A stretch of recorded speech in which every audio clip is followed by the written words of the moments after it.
At 1:47 in the morning, my security tablet vibrated beside my bed.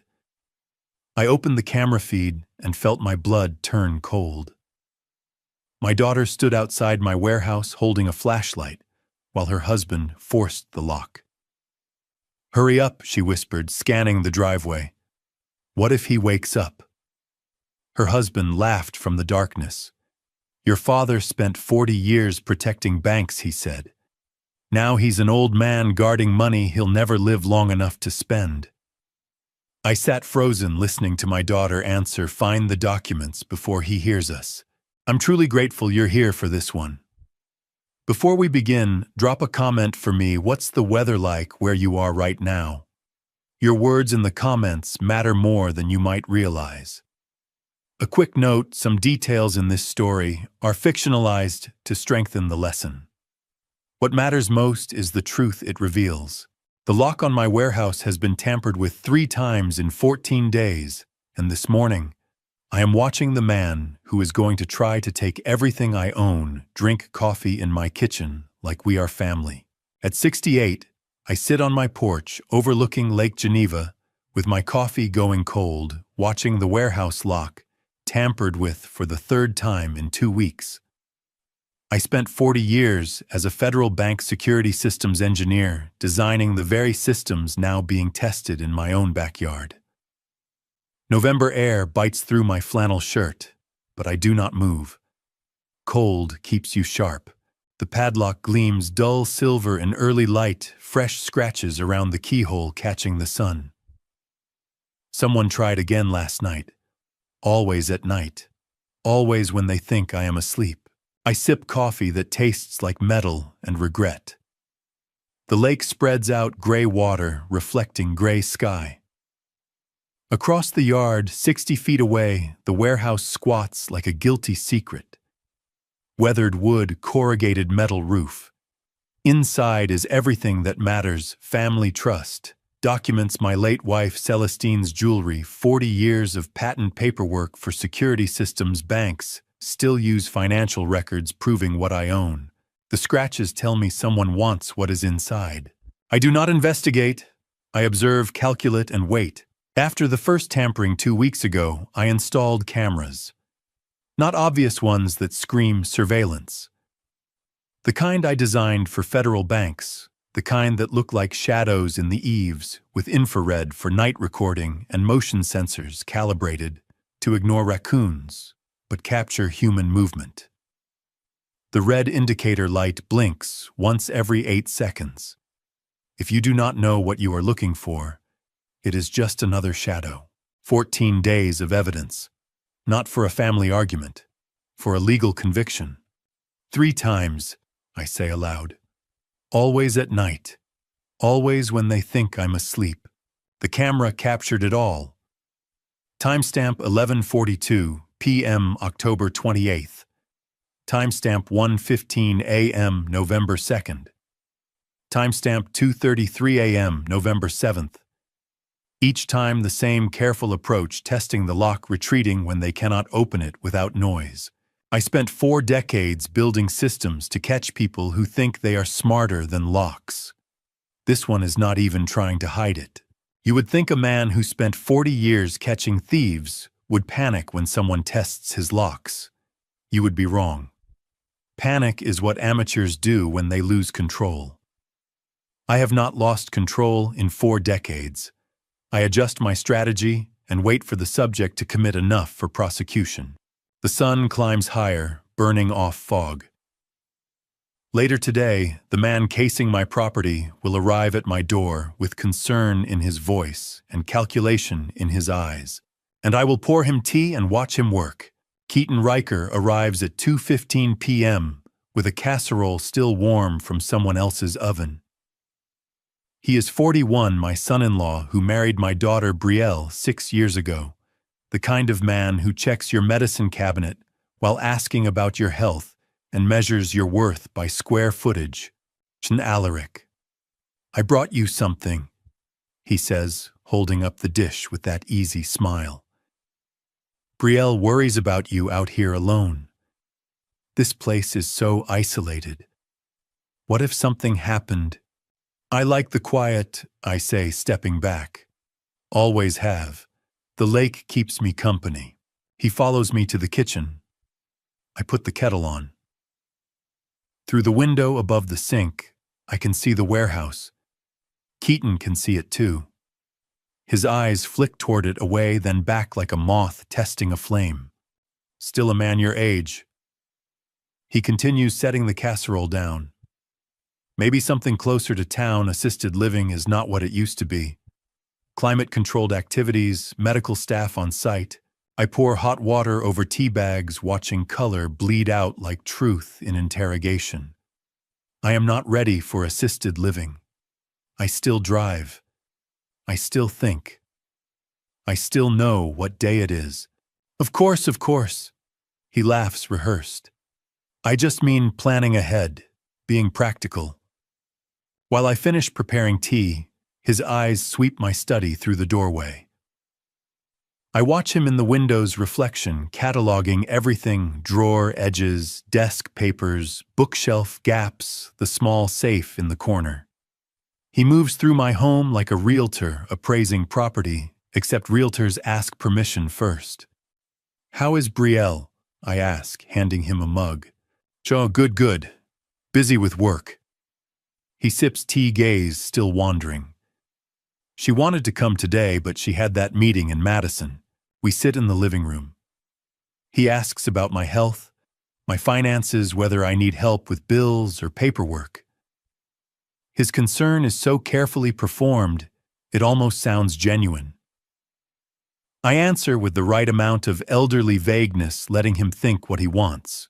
He stays exactly 47 minutes, long enough to seem caring, not long enough to seem suspicious. When his car disappears down the gravel drive, tires crunching on frost-dead leaves, I open my laptop and pull up the camera feed. I scroll back to 2:43 p.m. after Keaton left the house, but before his car started. There he is.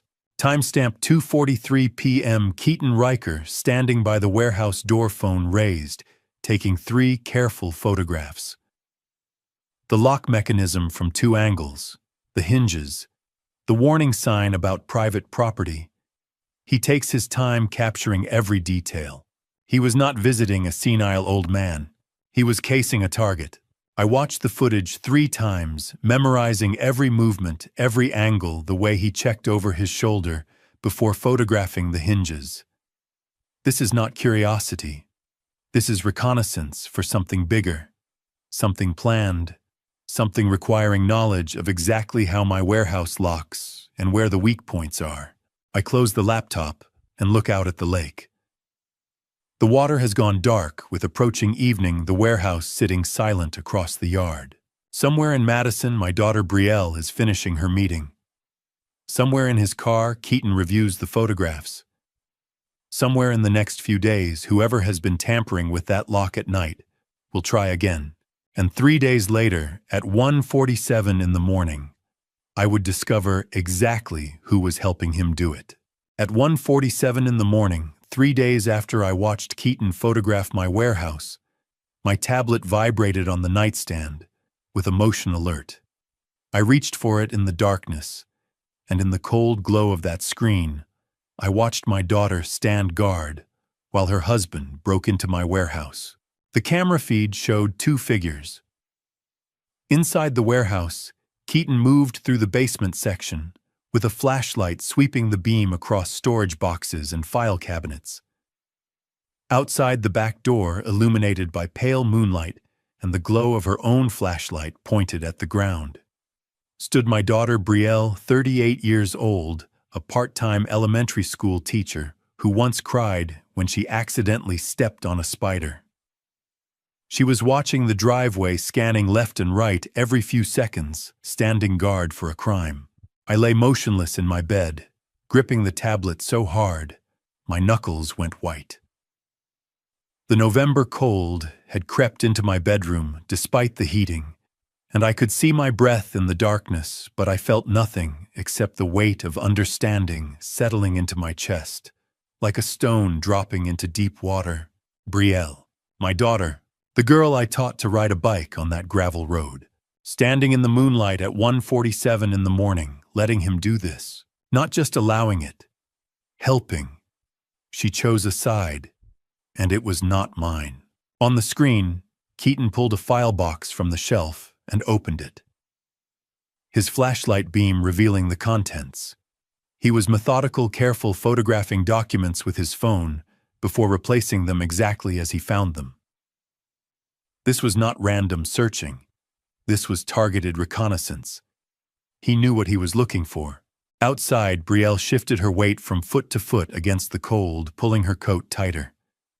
She checked her phone, checked the driveway again. She was nervous but committed. There is a particular kind of pain that comes from watching someone you raised choose to hurt you. It does not burn. It freezes. It turns your blood to something thicker and colder than water ever was. I felt that ice spreading through my chest into my arms, down into my fingertips, still gripping the tablet. I could walk out there right now. I could shout. I could call the sheriff and have them both arrested for breaking and entering. I could end this in the next 5 minutes. But then what? A family argument. He said, she said about who had permission to be in the warehouse. Keaton would claim I gave him access weeks ago and forgot. Brielle would cry and say they were worried about me. The sheriff would see an old man and his confused family, not criminals, and evidence. Number. If I moved now, I lost control of how this ended. I watched the feed for 18 minutes. Keaton searched 3 file boxes, photographed perhaps 20 documents, replaced everything carefully. At 2:05 a.m., he emerged from the warehouse and Brielle immediately killed her flashlight. They stood together for a moment in the darkness, and I saw him put his arm around her shoulders. She leaned into him. Then they walked together back toward the front of the property, back to wherever they had parked out of camera range. I set the tablet down. I stared at the ceiling. I did not sleep. At 7 a.m. Friday morning, I sat at my kitchen table with black coffee that tasted like ash and copper. The lake spread out before me through the window, gray water under gray November sky, and I saw nothing. My reflection in the window glass looked like a stranger. I picked up my phone and called Odessa Quinn. She answered on the second ring, with the clipped efficiency of an attorney who had spent 4 decades turning chaos into ironclad contracts. Odessa was 62, the trust and estate lawyer my late wife Celestine had trusted with our family's legal future in ways I was only beginning to understand. "Alaric at 7 in the morning, she said, but her voice was alert. "What's wrong?" "Hypothetical question," I said. "If someone were building a case to declare me incompetent, how much time would I have before they could file with the court?" Silence on the other end. "Then, 2 months if they have medical documentation supporting cognitive decline. Less if they claim immediate danger to self or others." "Why are you asking me this at 7 in the morning, Alaric?" "Just a hypothetical," I said. "Thank you." I hung up before she could ask more questions. 2 months. Maybe less. You might wonder why I did not walk out there. Why I did not call the police right then, with the footage still on my tablet, with the evidence right in front of me. Here is what 40 years of catching thieves teaches you: the crime you can see is not the one you prosecute. You prosecute the one you can prove. And right now, all I had was footage of Keaton in a warehouse on property I owned with a daughter who could claim she thought he had permission. That was not enough. What I needed was a pattern. Documentation. Evidence of intent and conspiracy. I needed them to commit fully to reveal what they were really after, to make moves they could not take back or explain away as misunderstanding. I needed to let them think they were winning while I built something unbreakable. I opened the leather notebook Celestine had given me on our 40th anniversary. I had never used it. The pages were still crisp, still smelled like new paper and possibility. I uncapped my pen and wrote 4 words at the top of the first page. Evidence log. Warehouse intrusions. Below that, I wrote the date, the time. 3 names: Keaton Riker, Brielle, Boone, Riker, unknown associates. Then I wrote one sentence that Celestine would have recognized immediately, because she had heard me say it 1,000 times when I came home from work, designing security systems for federal banks. They always make the same mistake. They think the security system is the lock. It's not. The security system is the person watching. I had 2 months to build something perfect. 2 months to use 40 years of expertise, not to confront my daughter, but to architect a legal trap so precise that when it closed, no one could claim it was anything but justice. I took a sip of cold coffee and began writing the details of last night's intrusion. But I did not know yet that Keaton had already made his first move against me, and it was happening in a doctor's office 40 miles away. 1 week into building my case, I found myself sitting across from Dr. Mira Ellison's desk, while she asked me to count backward from 100 by 7s, a cognitive test I had not requested, scheduled by my son-in-law with paperwork, describing me as increasingly confused and unable to manage daily affairs. I drove to the appointment because curiosity is stronger than pride. I wanted to see what Keaton was building. Dr. Mira Ellison, 50 years old, sat across her desk with the posture of someone who had spent 30 years telling patients uncomfortable truths, a general practitioner in Lake Geneva, who looked at me over her clipboard and said we would start with basic questions. "Mr. Boone, can you tell me what day of the week it is and what you had for breakfast?"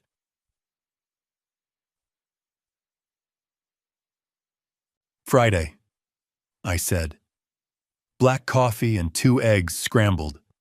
And before you ask, yes, I took my blood pressure medication at 6:30 this morning, same as I have every morning for 8 years." She made a note. "Count backward from 100 by 7s, please. Now 100, 93, 86, 79, 72. That's fine." Another note. She continued through the full battery. Memory recall. Spatial reasoning. Drawing a clock showing 10 past 11. Naming the current president. Reciting my home address, my daughter's birthday, the year I retired. I answered everything correctly, because I am not incompetent, not confused, not declining. "Mr. Boone, you scored in the top percentile for your age group," Dr. Ellison said after 25 minutes. "Your recall is perfect, your reasoning is sound, and you show absolutely no signs of cognitive decline." "I could have told you that," I said. I'm sure you could have." She glanced at the doorway, then lowered her voice. "Your son-in-law is in the waiting room.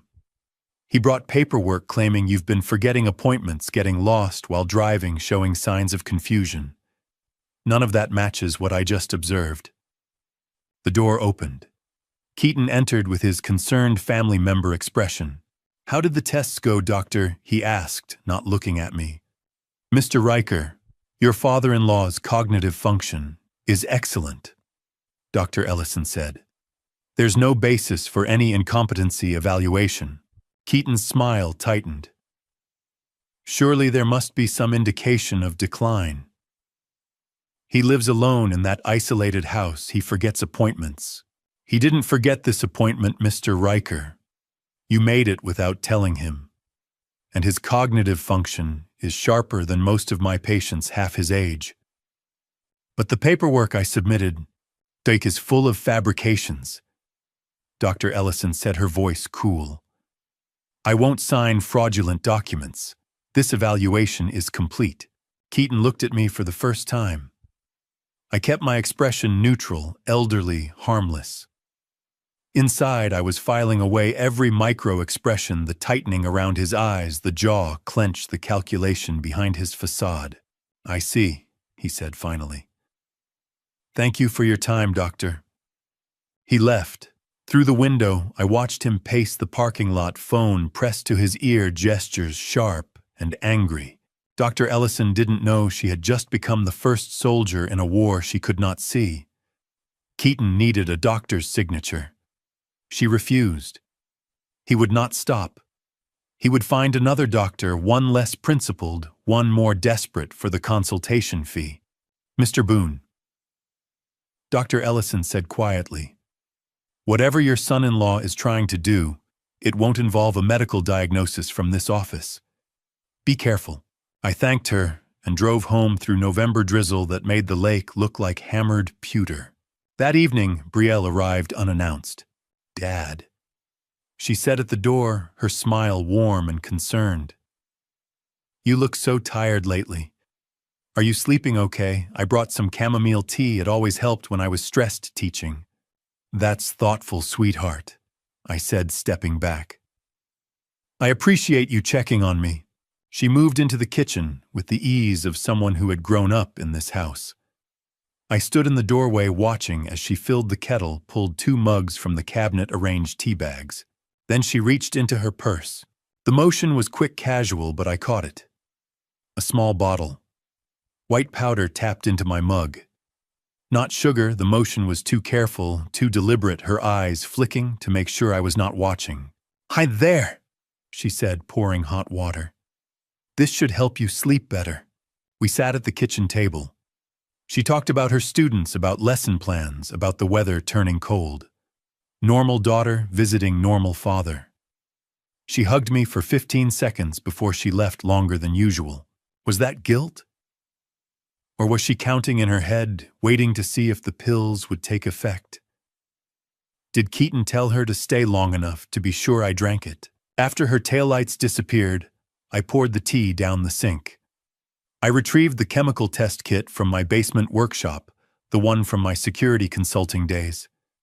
The residue tested positive for benzodiazepine, a mild sleeping sedative.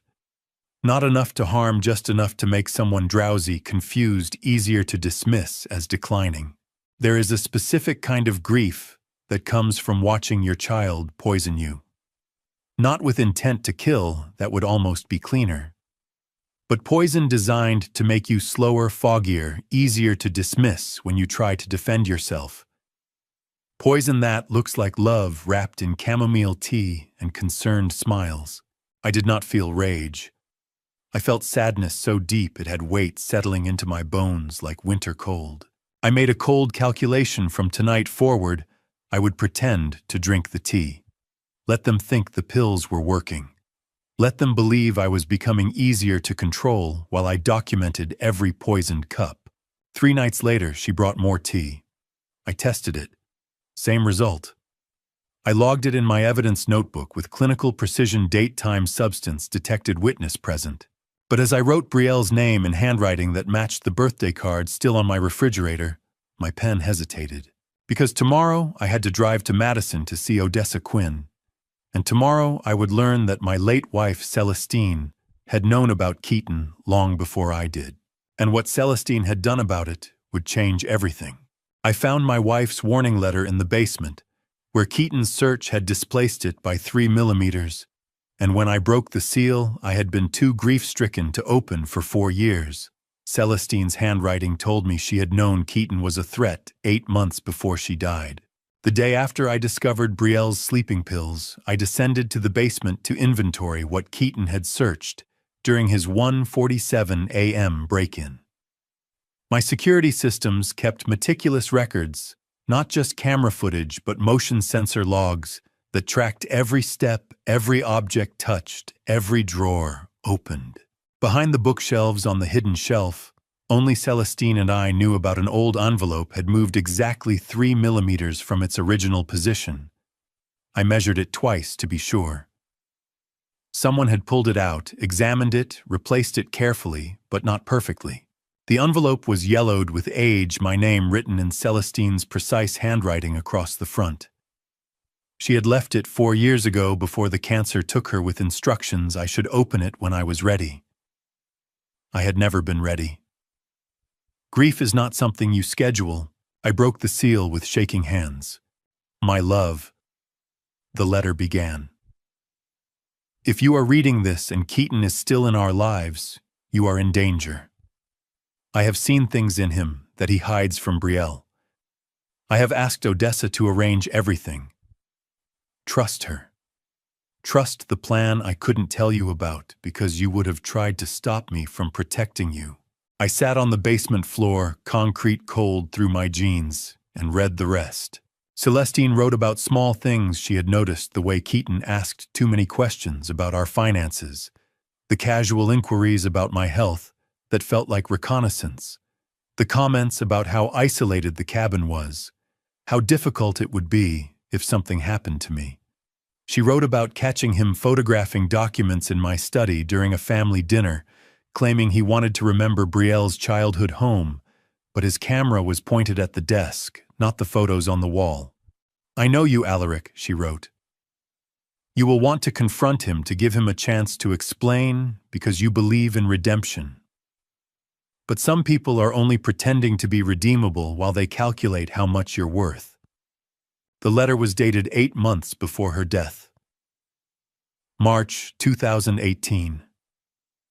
Stage 4 pancreatic cancer. She had been dying when she wrote this, and she had used those final months to build armor around me instead of raging against what was coming. I met with Odessa last Tuesday. The letter continued. You thought I was at the garden club. I'm sorry I lied. But if I told you what I was arranging, you would have argued that we should give him more time, more chances, more rope. I love that about you. But this time I need you to trust that I saw clearly what you couldn't bear to see. Celestine had been stage 4 when she wrote this letter. Stage 4 pancreatic cancer, the kind with a timeline measured in months, not years. And she had used those months to build armor around me instead of spending every moment we had left just being together. She had looked at the man who would destroy me and decided her last act would be protection. I folded the letter with hands that shook, placed it back in the envelope, and climbed the basement stairs, feeling like I was carrying the weight of her love up from underground. The next morning, I walked to the lakeside between my property and the neighbors. Ingrid Vale, 71 years old, fed the birds by the lake every morning at dawn, the woman who had been Celestine's closest friend for 30 years, who remembered everything and said little until the right questions were finally asked. She stood at the water's edge, scattering seed for the geese her silver hair caught in the November wind. Ingrid, I said, and she turned. Alaric. She studied my face. You look like a man who found something he wasn't ready to find. I need to ask you something that might sound strange, I said. In the months before Celestine died, did she ever mention meeting with anyone, a lawyer maybe, or going somewhere alone? Ingrid stopped scattering seed. She looked at me for a long moment, then nodded slowly. You're finally asking the right questions, she said. I wondered when you would. What do you mean? It was a Tuesday in March 4 years ago, Ingrid said. She told you she was going to the garden club meeting. She went to Madison instead. I saw her leave with a folder under her arm. She came back 3 hours later, lighter. Not happy, she was too sick for happy by then, but lighter, like she'd finished something important. The geese honked and paddled closer, expecting more seed. Ingrid ignored them. She made me promise not to tell you unless you asked directly, Ingrid continued. She said, if Alaric asks about that Tuesday, tell him everything. If he doesn't ask, it means he doesn't need to know yet. You just asked Alaric. So I'm telling you, your wife spent her last months building something to protect you from someone she saw coming. Marriage, I thought, is not about knowing everything. It is about trusting that the person who knows you best will protect you even from threats you refuse to see. What was in the folder? I asked. I don't know, Ingrid said. But when she came home, she looked at me across the yard and she smiled. Not a sad smile, a satisfied one. Like a chess player who'd just made the move that would win the game 3 months from now. I thanked Ingrid and walked back to my cabin with heavier steps than I had arrived with. Ingrid's words echoed. Your wife spent her last months building something. Not writing a letter, not giving advice, building. That was Celestine's word for legal structures, for trusts and estates and foundations that would outlast the people who created them. I had Odessa Quinn's number in my phone, the attorney my dying wife had visited in secret with a folder 4 years ago. Tomorrow, I would drive to Madison and learn exactly what Celestine had built to protect me from a son-in-law she had recognized as a predator while I was still calling him family. And what she had built was going to change everything I thought I knew about the fight I was in. Odessa Quinn's law office occupied the top floor of a Madison brownstone where my dying wife had traveled alone 4 years ago. And when Odessa slid a leather-bound trust document across her mahogany desk with Celestine's signature on page 43, I understood that my wife had not just predicted the war, she had spent her final months stockpiling ammunition. The office smelled like old books and expensive coffee. Rain streaked the windows overlooking State Street, and I could hear the muted sound of traffic 4 floors below. Odessa sat across from me in her tailored gray suit, the same attorney who had answered my hypothetical question about incompetency timelines, without asking why. And now I understood that she had been waiting years for me to ask the real questions. Celestine walked into this office on a Tuesday in March 4 years ago, Odessa said. She had a folder, a bottle of water, and a list of 17 ways someone could try to steal from you. She said, "Odessa, I'm dying and I need to build something that works after I'm gone. My son-in-law is going to come for my husband, and Alaric won't see it coming because he believes in redemption." I stared at the trust document. The pages were crisp, formal, filled with legal language that would take hours to parse completely. But Odessa had marked 3 sections with yellow tabs. What did she build? I asked. The Celestine Boone Family Trust, Odessa said, worth $2.4 million. I blinked. That's not possible. We had savings, yes, but not your security system patents. Odessa interrupted. Your consulting contracts, the lakeside property, her jewelry collection. Everything consolidated into one legal entity with protections Celestine spent 8 months researching. She read estate law textbooks, Alaric. While you were driving her to chemotherapy appointments, she was studying how to make your assets legally untouchable. $2.4 million. I had known we were comfortable, that retirement was secure, but I had not realized Celestine had consolidated everything into a fortress, worth more than most people would see in a lifetime. Why didn't she tell me? I asked. Because you would have argued, Odessa said simply. You would have said Keaton deserved a chance to prove himself. You would have wanted to give him time to change. Celestine knew you, Alaric. She knew your heart, and she loved you enough to protect you from it. Odessa flipped to page 17, the second yellow tab. This clause is the kill switch, she said. The moment Keaton files fraudulent incompetency paperwork attempts to access assets through false guardianship or commits elder abuse and, yes, drugging you with undisclosed sedatives, counts he triggers automatic disinheritance. Not just of the trust, Alaric. Of everything. Brielle's inheritance, too, if she's complicit. I read the clause 3 times. The language was precise, unambiguous, devastating. Any attempt to defraud abuse or falsely declare the truster incompetent would result in immediate and permanent disinheritance with all contested assets, transferring to the Lake Geneva Elder Protection Fund charity. So every fake doctor's report Keaton tries to file destroys his inheritance rights. Odessa finished. Every forged signature, every fraudulent claim. He thinks he's building a case to control your money. He's actually building the legal documentation that proves he should never touch a cent of it.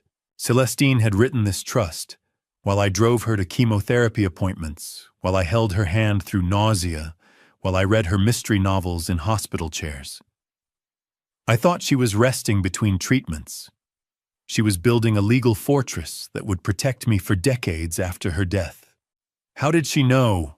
I asked. What did she see in Keaton that I missed? Odessa opened a manila folder.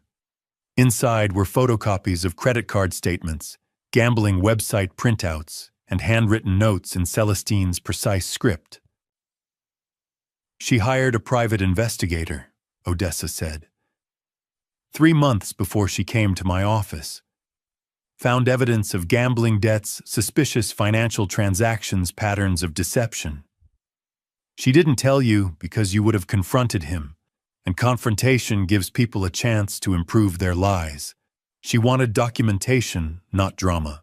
I looked at the papers. My wife dying of cancer had hired an investigator to protect me from the man I was inviting to family dinners. Celestine told me something the last time she was in this office, Odessa said quietly. She said Alaric will blame himself when this happens. He'll think he should have seen it coming. But predators choose their victims carefully. They choose people who believe in second chances, who trust family, who would rather be wrong about suspicion than right about betrayal. Tell him that's not weakness. That's just love. And I'm building this so his love doesn't destroy him. I sat back in the leather chair, the trust document heavy in my hands. Your wife built this knowing she wouldn't be here to enforce it, Odessa continued. She built it knowing you'd fight me on using it because you'd want to give them chances. But she also knew that when you finally accepted what they were, you'd need a weapon that couldn't miss. This is that weapon. Keaton has already lost. He just doesn't know it yet. Keaton thought he was hunting a wounded deer alone and confused in the woods. He did not know the deer had a rifle, and the rifle had been loaded by a woman who had spent 43 years watching her husband trust people who did not deserve it. I stood tucking the trust document copy into my briefcase. Thank you, I said, for helping her, for keeping this safe. Mom, she made me promise I wouldn't tell you unless you came asking, Odessa said. I'm glad you finally did. I walked out of her office carrying clarity I had not felt since Celestine died. I had the legal fortress. I had the evidence log. I had 2 months before Keaton could file his fraudulent incompetency case. But what I did not have yet was the full picture of how deep Keaton's desperation ran, how much debt was chasing him, or who else he had involved in his scheme.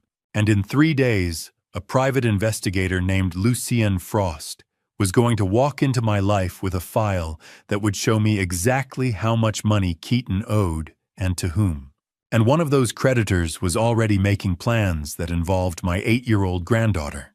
3 days after learning about Celestine's trust, I sat across a desk buried in surveillance photos and financial records, while private investigator Lucien Frost told me my son-in-law owed $340,000 to the kind of people who do not take you to court.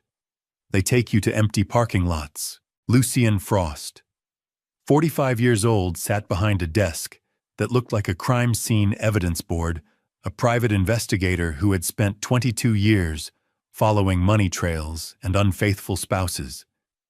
His office in Milwaukee smelled like stale coffee and old paper. Rain drummed against the window behind him, and manila folders covered every surface. Mr. Boone, he said, sliding the first folder across the desk.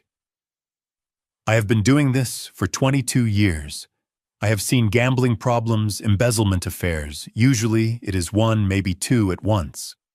Your son-in-law is running all 3 simultaneously, and the debt collectors are not the kind that send polite letters. These are the kind that show up at your workplace with suggestions about life insurance policies. I opened the folder. Bank statements, credit card bills, screenshots of online gambling sites. Lucien had traced everything with the precision of an accountant building a prosecution. $340,000 in gambling debts. Lucien continued tapping a spreadsheet. Spread across underground poker games, offshore betting sites, and 2 separate loan arrangements I would classify as predatory. He has been hemorrhaging money for at least 3 years. I flipped through the pages. The numbers were staggering, relentless, the kind of debt that crushes lives. There is more, Lucian said. His former employer is investigating him for embezzlement. $87,000 in missing client funds. They have not pressed charges yet because they are still tracing where the money went. But they will. My estimate, he has got maybe 6 weeks before the DA gets involved. 6 weeks. That was Keaton's timeline. That was how long he had to get his hands on my assets before his world collapsed. Lucian slid another folder across. This is the part that surprised me. Wells Fargo account registered under the name of a woman who is not your daughter. Contains $23,000. I looked at the account statements. Regular deposits, small amounts, carefully timed. Does my daughter know this account exists? I asked. No, sir, Lucien said. Based on the transaction patterns, he has been moving money from their joint account in increments small enough that she would not notice. 200 here, 300 there. It adds up to $23,000 over 18 months. She is teaching elementary school thinking they are barely making rent. He is stockpiling an escape fund. Betrayal did not know. My daughter was teaching 8-year-olds their multiplication tables, coming home to make poisoned tea for her father, all while her husband stole from her to fund a mistress and an escape plan that did not include her. She was not just a co-conspirator. She was another victim. But she had still made her choice. The embezzlement investigation is real, Lucian said. I verified it with a contact at his former firm. They have not pressed charges yet, but they will. That is his timeline, Mr. Boone. That is how long he has to get his hands on your assets before everything falls apart. I closed the folders and looked at Lucian. Good work, I said. Keep watching him. That weekend, Lucian's text arrived at 4:47 p.m. It contained 3 surveillance photos and a message that made my blood run cold. The first photo showed Keaton standing on his front porch in Madison, talking to a man carrying a medical briefcase. The timestamp read, Saturday 2:15 p.m. The second photo showed them entering Keaton's house. The third showed the man leaving 43 minutes later without the briefcase. Lucian's text explained. Subject met with Gerald Pemberton, former CPA license revoked 2018 for medical document fraud. Pemberton carries no legitimate credentials but advertises evaluation services on dark web forums. Cash only. Meeting lasted 43 minutes. He left without the briefcase. I stared at the photos. Keaton was not waiting for Dr. Ellison to change her mind. He was not searching for another legitimate physician.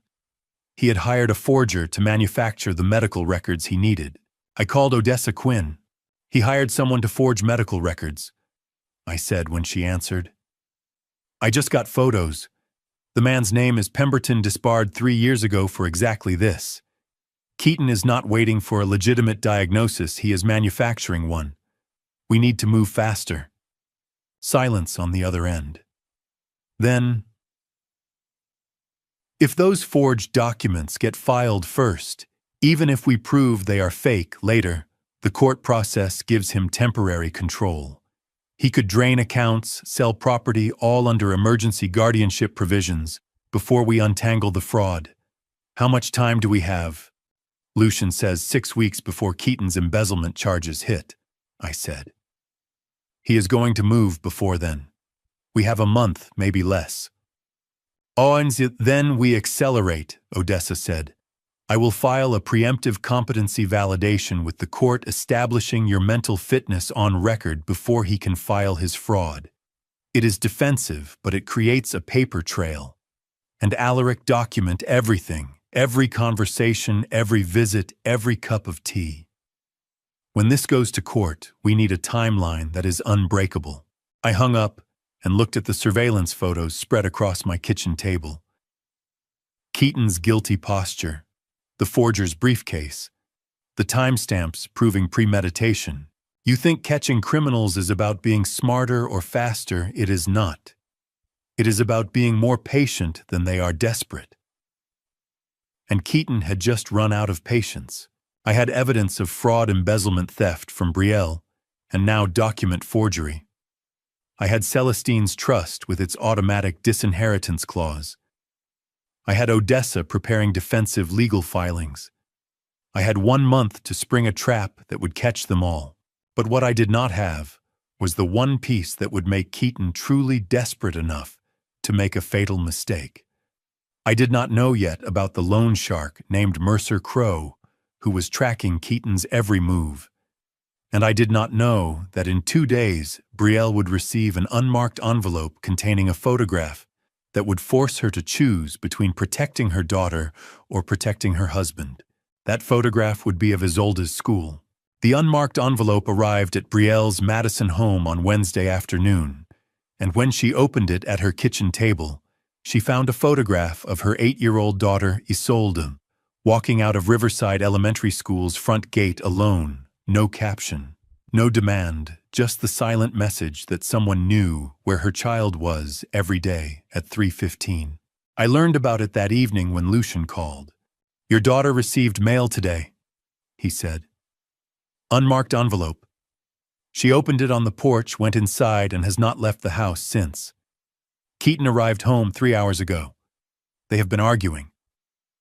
Keep watching," I said.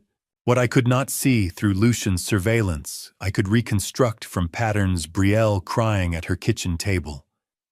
The photo in her shaking hands.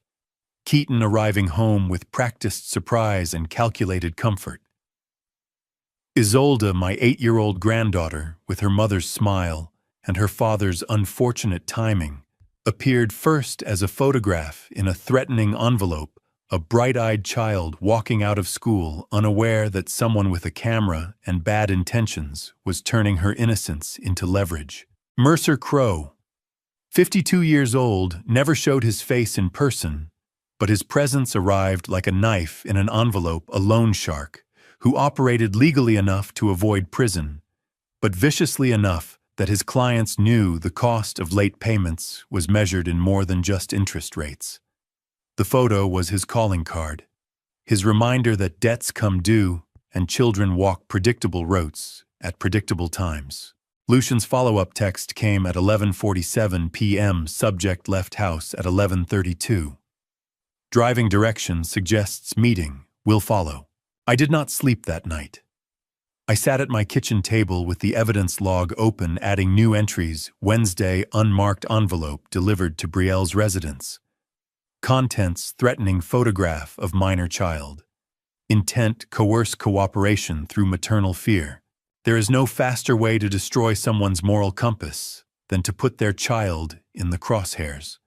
Betrayal was a school teacher who cried at sad movies, but show her a photo that suggests her daughter is being watched by violent men, and she will do things she never imagined herself capable of. Keaton knew this. Mercer Crowe knew this. And I knew this too. The next morning, Keaton's text arrived at 8:15 a.m. "Hey, Alaric water heater making that noise again. Mind if I come by today to check it? Should only take a couple hours." I replied, "Come around 3, I'll be here."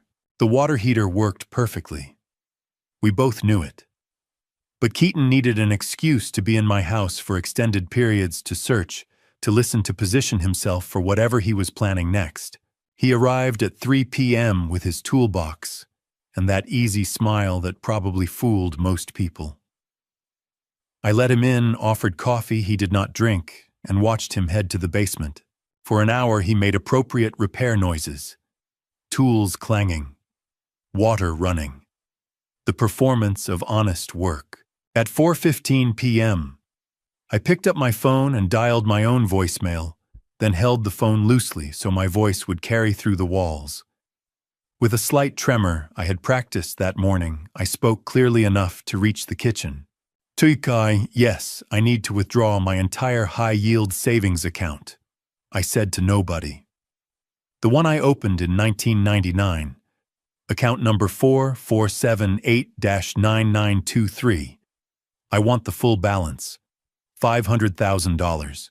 Cash, hundreds. Have it ready tomorrow at 9 a.m. I paused, listening. The tool sounds from the basement had stopped. I do not care about early withdrawal penalties. I continued louder now. This is my money, my decision.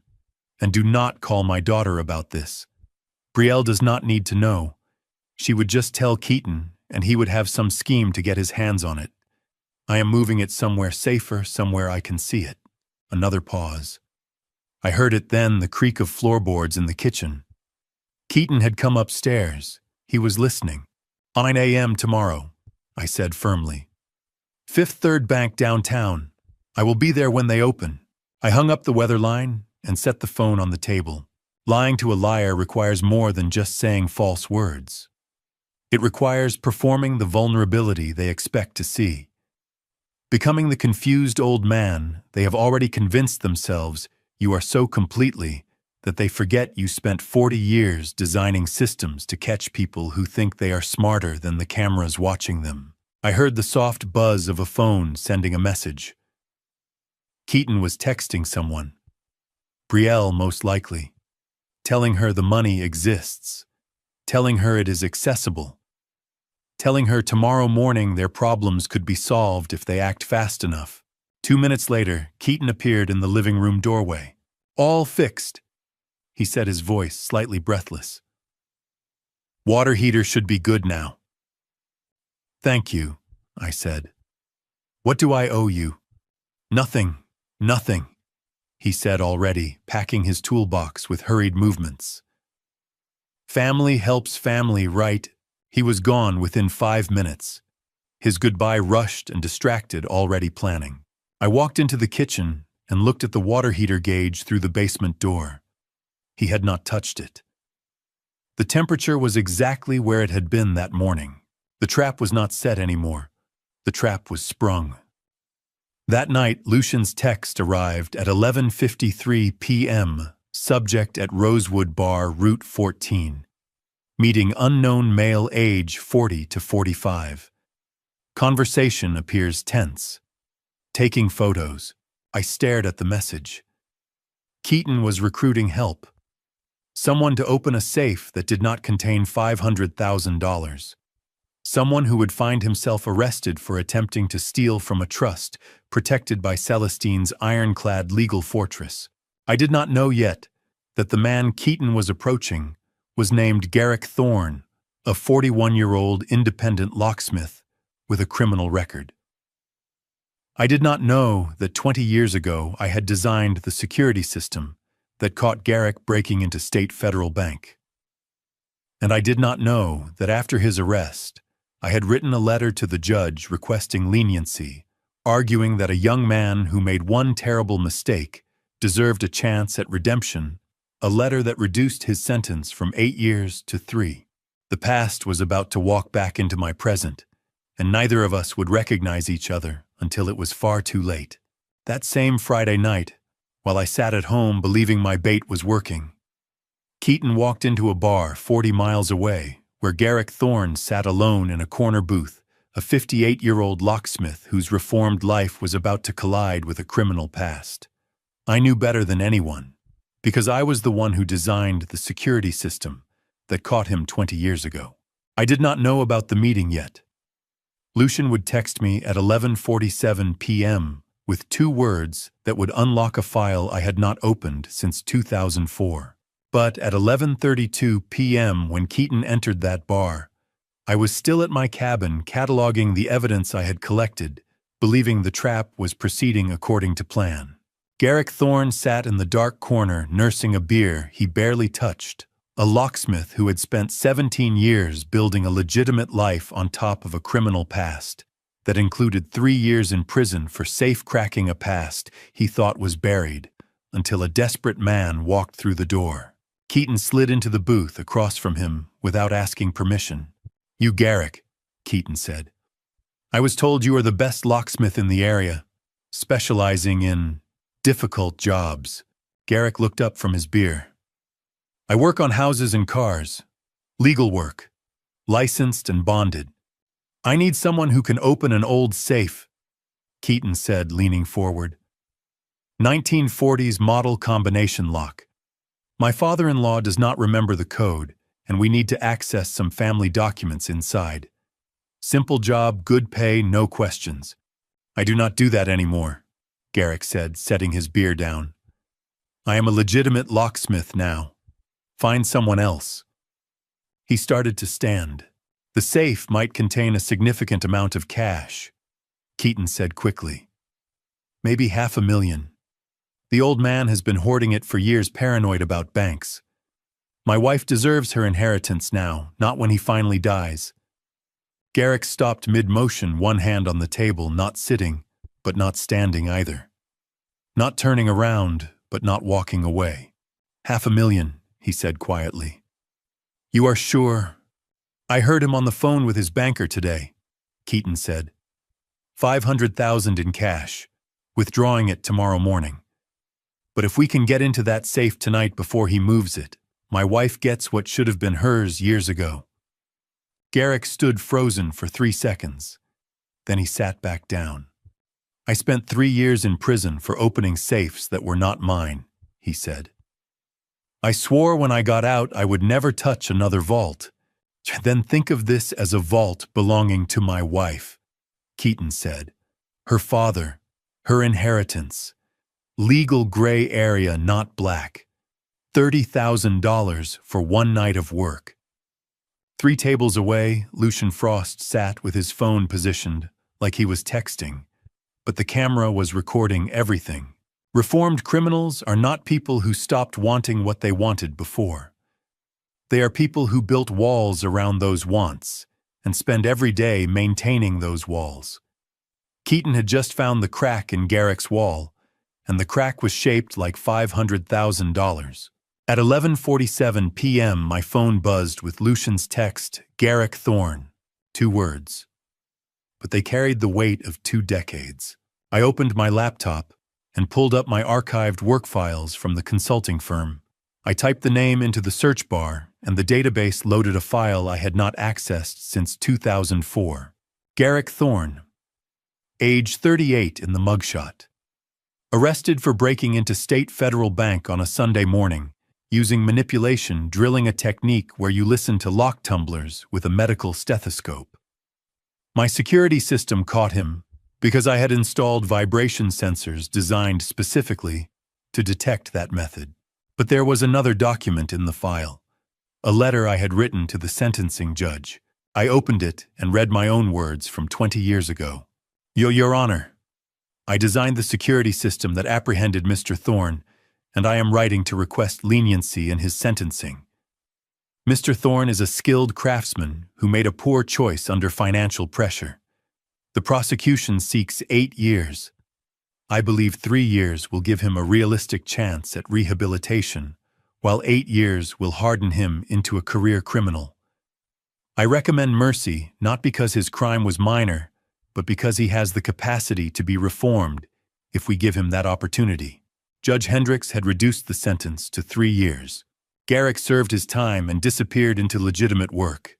Until tonight, I stared at the mugshot on my screen.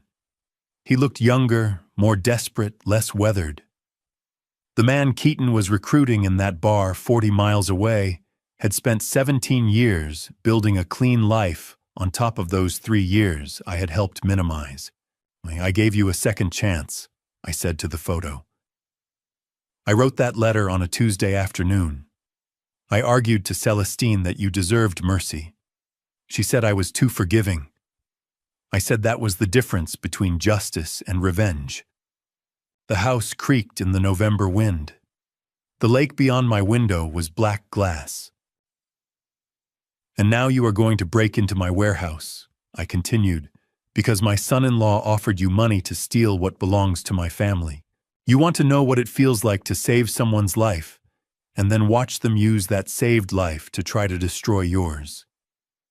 It feels like justice running backward, like mercy being used as a weapon, like every good impulse you ever had being turned into proof that kindness is just strategic stupidity with better press.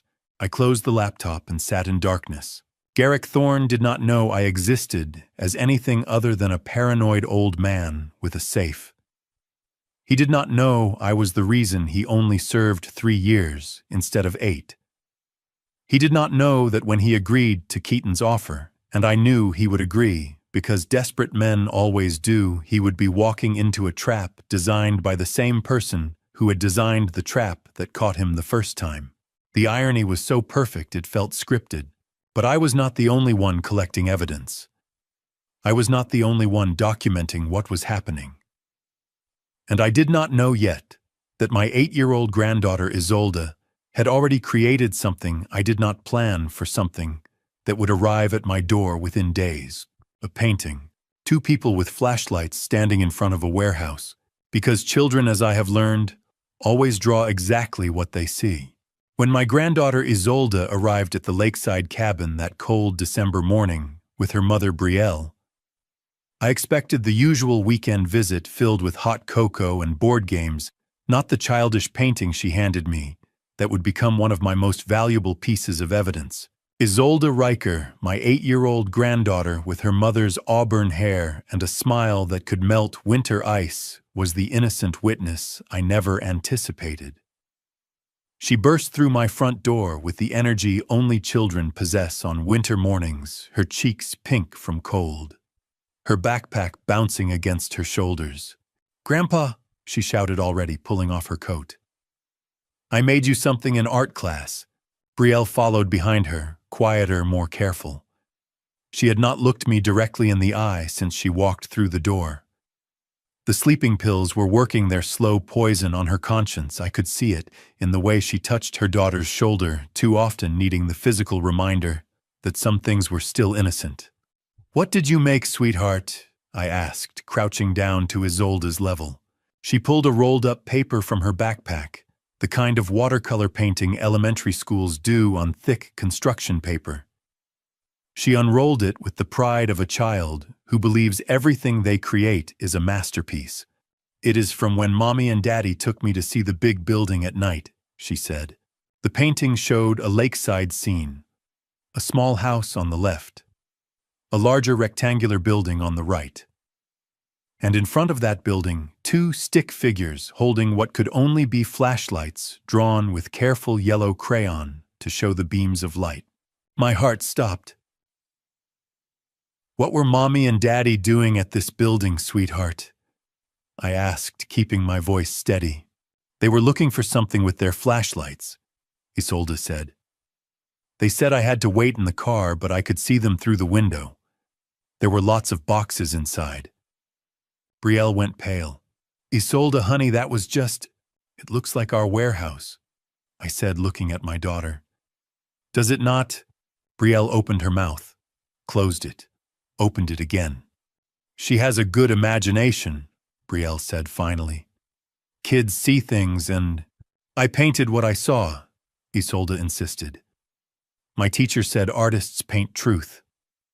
The painting showed 2 figures, one taller, one shorter, Betrayal and Keaton, standing in front of my warehouse at night with flashlights exactly as they had appeared on my camera footage weeks ago when I watched them through a tablet screen at 1:47 a.m.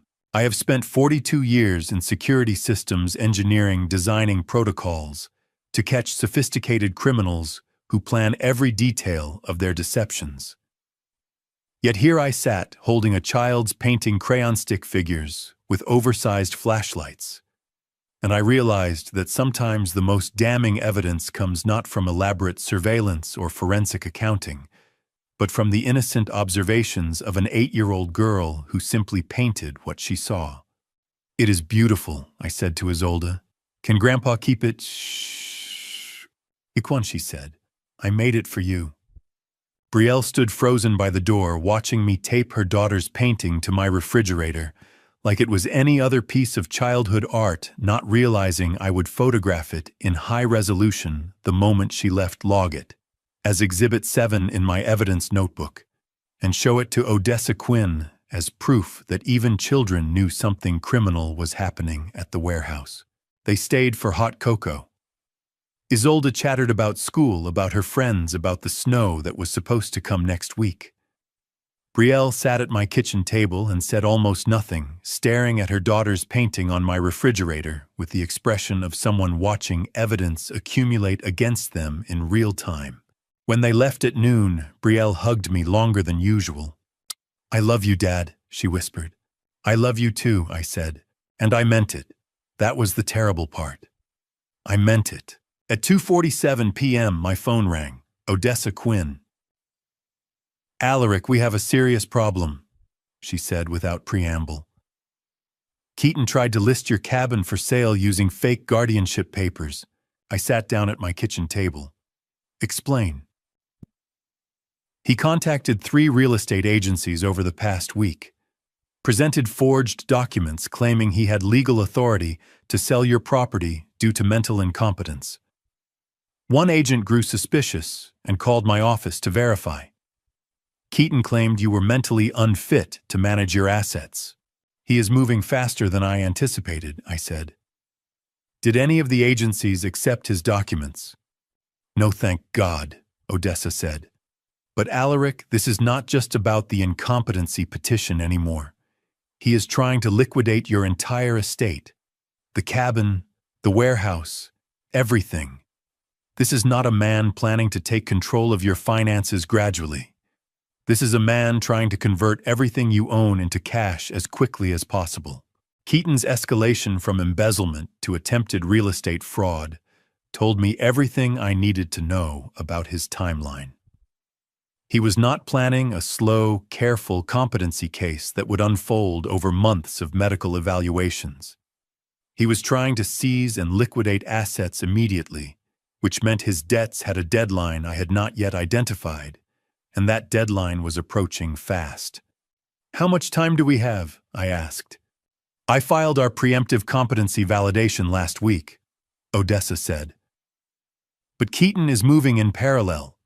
If he files first with his forged medical documents, even if we prove they are fake later, the court could grant temporary emergency guardianship. He could drain accounts, sell property, all before we untangle the fraud.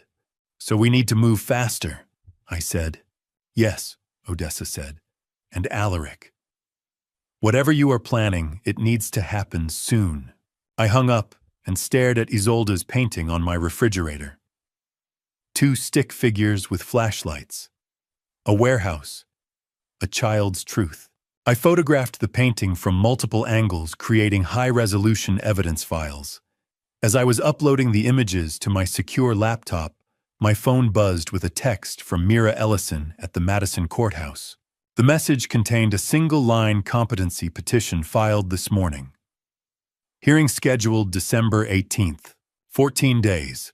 I had 2 weeks to dismantle Keaton's fraud operation before a judge would decide whether I was mentally fit to control my own life. But what I did not know yet was that Isolde's tablet, which Brielle had carelessly returned with her daughter, contained an audio recording from that warehouse night that would change everything. I plugged Isolde's forgotten tablet into the charger that Tuesday night, intending only to return it fully powered the next morning. But when the screen illuminated in my dark living room, a single notification changed everything. Recording stopped. 47 minutes, 22 seconds. Brielle had left it behind when they visited that morning, setting it on my kitchen counter, while Isolde showed me her painting. I had not thought about it until I was cleaning up after dinner and saw the small pink device sitting there, battery-dead, screen dark. Now the screen glowed in my hands, and that notification sat at the top like an accusation. Recording stopped. 47 minutes. I tapped the notification. The file opened with a black screen showing only a timestamp, November 14th, 2021. 1:32 a.m., the night of the second warehouse break-in. The night Isolde had painted in her watercolor. I pressed play. For the first 30 seconds, nothing.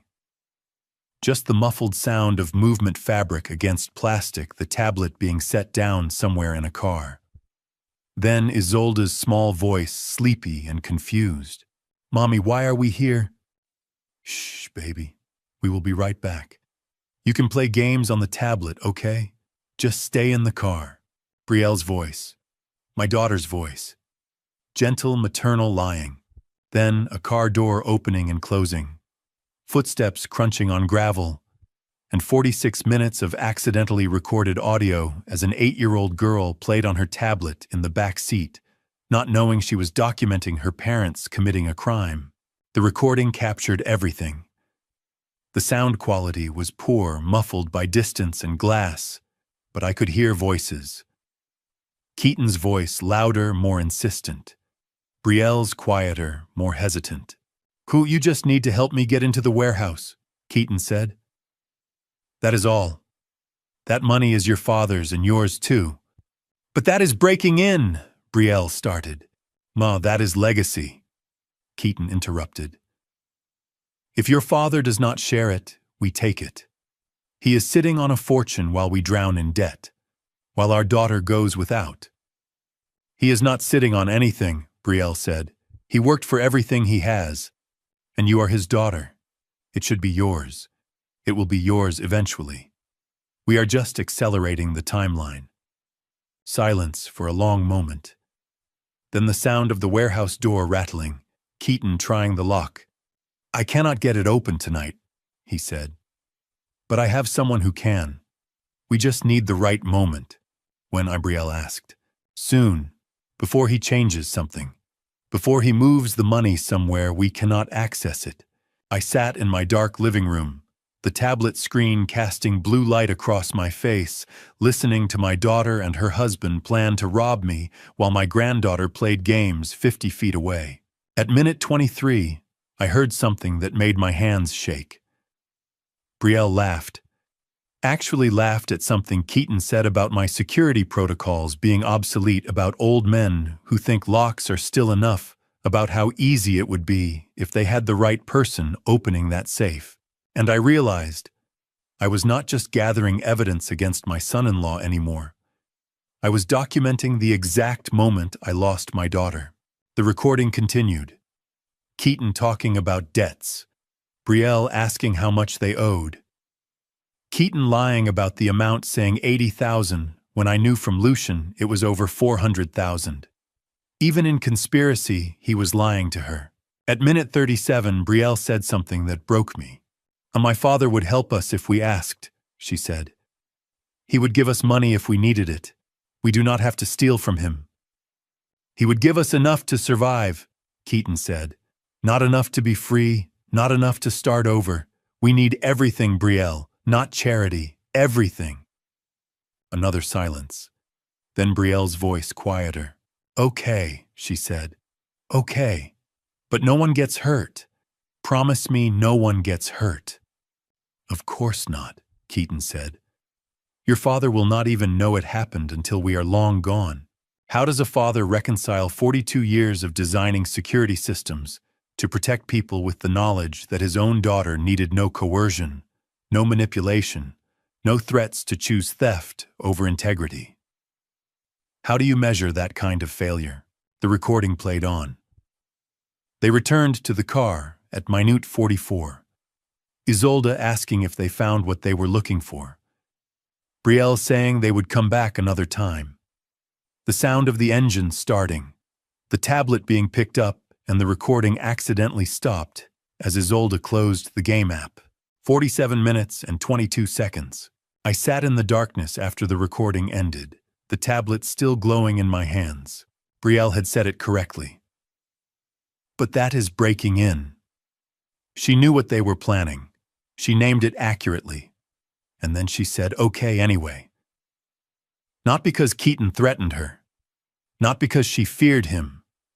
But because she chose money over her father.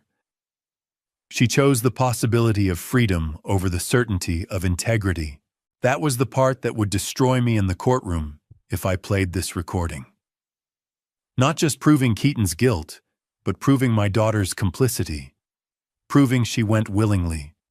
Proving she laughed about it.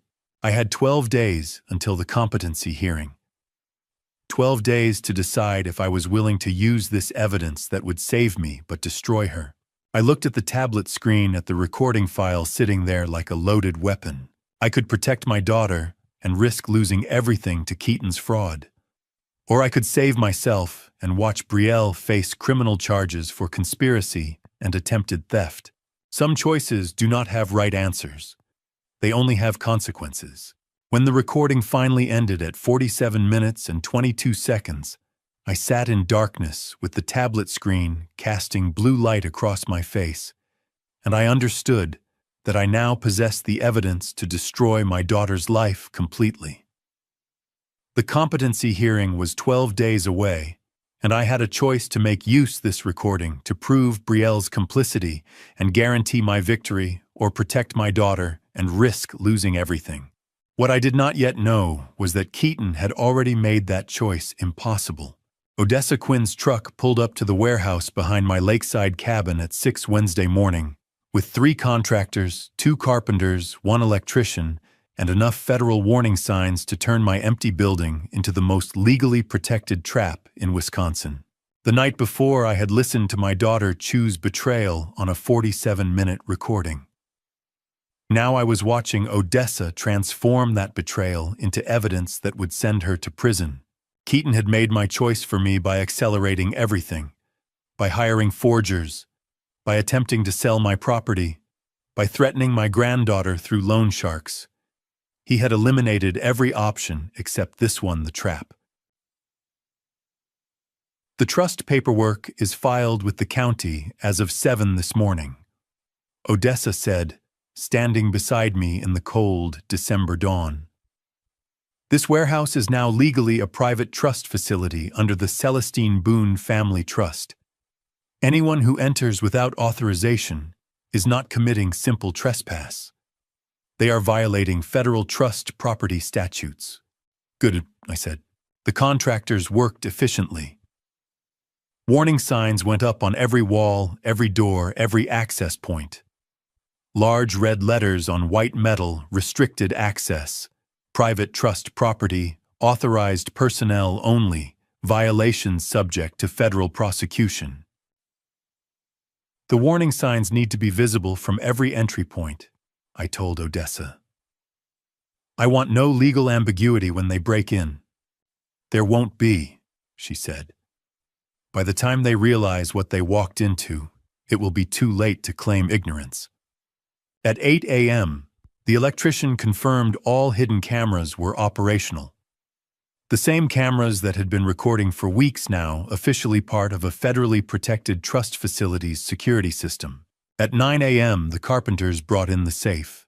It was a 1940s Chubb Manifoil authentic antique, the kind Garrick Thorne would recognize immediately as a challenge worth $30,000.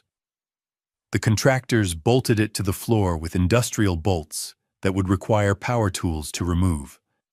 Inside, Odessa placed fake documents, copies of old patents, expired bonds, paperwork designed to look valuable from a distance but meaningless up close. On top of the documents, she placed a framed photograph of Celestine. The safe looks authentic enough to be worth the risk, Odessa said. Celestine's photo on top is a nice psychological touch. I stared at my wife's face in that photograph. She was smiling. It was from our 40th anniversary, the same day she gave me the leather notebook I now used as my evidence log. She would approve of this, Odessa said quietly. She built the legal fortress. You are just using it the way she intended. I have designed security systems for 42 years, but watching that 1940s safe bolted to the warehouse floor, I understood that the most effective traps are not the ones with the most sophisticated technology, but the ones that exploit the target's desperation so completely that they walk into obvious danger because they have no other choice. Keaton was desperate. The trap was perfect, and my daughter was going to walk into it beside him. At 2 p.m., I drove to the Lake Geneva Sheriff's Office. Sheriff Dalton Vane, a 23-year law enforcement veteran with iron-gray hair and the rare quality of listening to a complete plan before making judgments, was the tactical partner I needed for an operation that would either vindicate me or destroy my family completely. I sat across from his desk and laid out everything. The warehouse surveillance footage, Lucien's financial investigation, the forged medical documents, the attempted real estate fraud, the audio recording on Isolde's tablet, and the trap I had built to catch them all. Dalton listened without interrupting. He took notes. He asked 3 questions about legal jurisdiction, camera placement, and probable cause. Then he leaned back in his chair. "I can place 4 men inside the warehouse, 2 outside," he said. "No lights, no radio, complete silence. When you turn on the lights, we act. I need them caught with hands on the safe," I said. "Not approaching it, not examining it, touching it with intent to open. That is when the criminal intent becomes undeniable." "Understood," Dalton said. He looked at me for a long moment. "Your daughter will be arrested too if she is there. You understand that?" Silence filled the office. Outside, I could hear the muted sounds of the station phones ringing voices in hallways, the normal operations of law enforcement. "Yes," I said. The moment I said yes to Sheriff Dalton's question about arresting Betrayal was the moment I stopped being a father protecting his family and became something colder, something I spent my career building systems to stop a man willing to destroy everything to prove he was right. "Friday night," Dalton said. "That gives us 48 hours to position everything. I will have my team briefed by Thursday evening. They will move into position Friday at sundown. You will be where?" "Establishing alibi," I said. "I need to be documented as not present at the property when the break-in occurs. I will be at a friend's house 20 miles away with witnesses and cameras confirming my location." "Smart," Dalton said. "When this goes to court, you want distance between yourself and the arrest. You reported a crime," we responded. "Clean." I stood to leave. We shook hands. "Now, one question," Dalton said. "Are you sure about this? Once we start, there is no calling it off. Your daughter gets arrested. Your son-in-law goes to prison. Your family is fractured permanently. You are certain this is what you want?" I looked at the sheriff for a long moment. "I am certain this is what they chose," I said. I walked out into the December afternoon, got in my truck, and checked my phone. One email waited in my inbox, sent from the Walworth County Court at 1:47 p.m. Subject: emergency motion granted. Competency hearing rescheduled. I opened it. Keaton's emergency motion to accelerate the competency hearing had been granted. The hearing date was moved from December 18th to December 13th.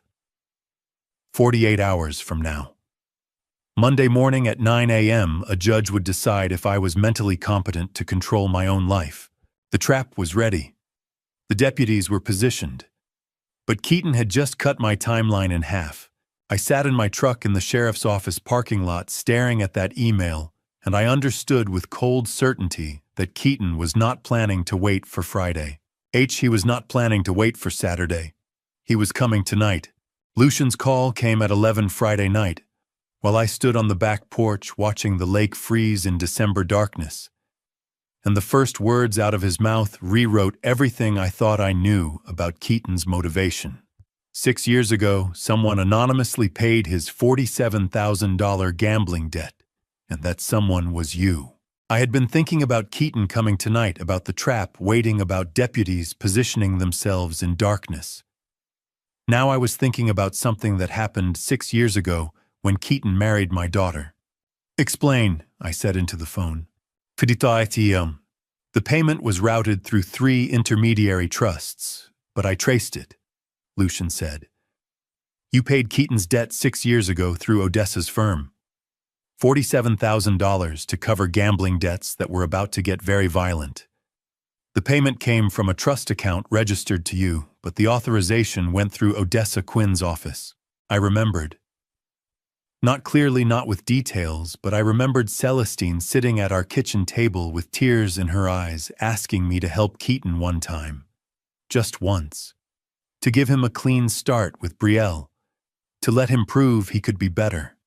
"Celestine asked me to give him a second chance," I said. "She said everyone deserves one clean start." Keaton never knew who paid it, Lucian said. He thinks he got lucky with an anonymous benefactor, some wealthy gambler who forgives debts once in a lifetime. He has no idea the man he is trying to destroy is the one who saved him from collectors who break kneecaps as down payments. I hung up and stood on the porch in the cold. 6 years ago, I had saved Keaton from violence, from bankruptcy, from the kind of debt that follows you into parking lots with tire irons. I had given him a clean slate because my wife asked me to believe in redemption, and he had used that clean slate to accumulate even more debt, to steal from my daughter, to hire forgers and loan sharks, to plan my destruction. How do you measure the cost of kindness when the man you saved from bankruptcy 6 years ago is now trying to have you declared incompetent, so he can liquidate your life's work, and the wife who begged you to give him that second chance is gone, unable to see what her mercy created? I went inside, made coffee I would not drink, stared at my evidence log. At 8 Saturday morning, someone knocked on my door. Before I tell you what Corinne knew, are you still with me right now? Comment A if you think Alaric's mercy 6 years ago makes this betrayal worse, or B if kindness is never wasted regardless. Add one short reason. Please note what follows includes adapted details for narrative impact. If that's not for you, feel free to stop here. Corinne Riker, Keaton's 65-year-old mother with silver hair and the worn face of a woman who has spent 2 decades watching her son gamble away every chance she gave him, stood trembling in my doorway with the hardest decision a parent can make already written across her expression. Light rain fell behind her, misting her coat with droplets that caught the morning light. "Mr. Boone," she said. "May I come in?" I stepped back. She entered slowly like someone walking into a confession booth. We sat at my kitchen table. I poured her coffee she did not touch. "No, I overheard Keaton on the phone last night," she said without preamble. "They are coming Saturday night. He told someone he had one chance to fix everything. One chance before the hearing Monday morning." Saturday night. The timeline I had predicted. "Are you prepared to be a witness, Corinne?" I asked. "To testify about what you know?" She looked at me with eyes that had cried too many tears over too many years. "I have been silent for too long," she said. "I have known about Keaton's gambling since he was 19. 26 years of watching him lose money, lose jobs, lose respect. 26 years of hoping silence would protect him, hoping he would change on his own."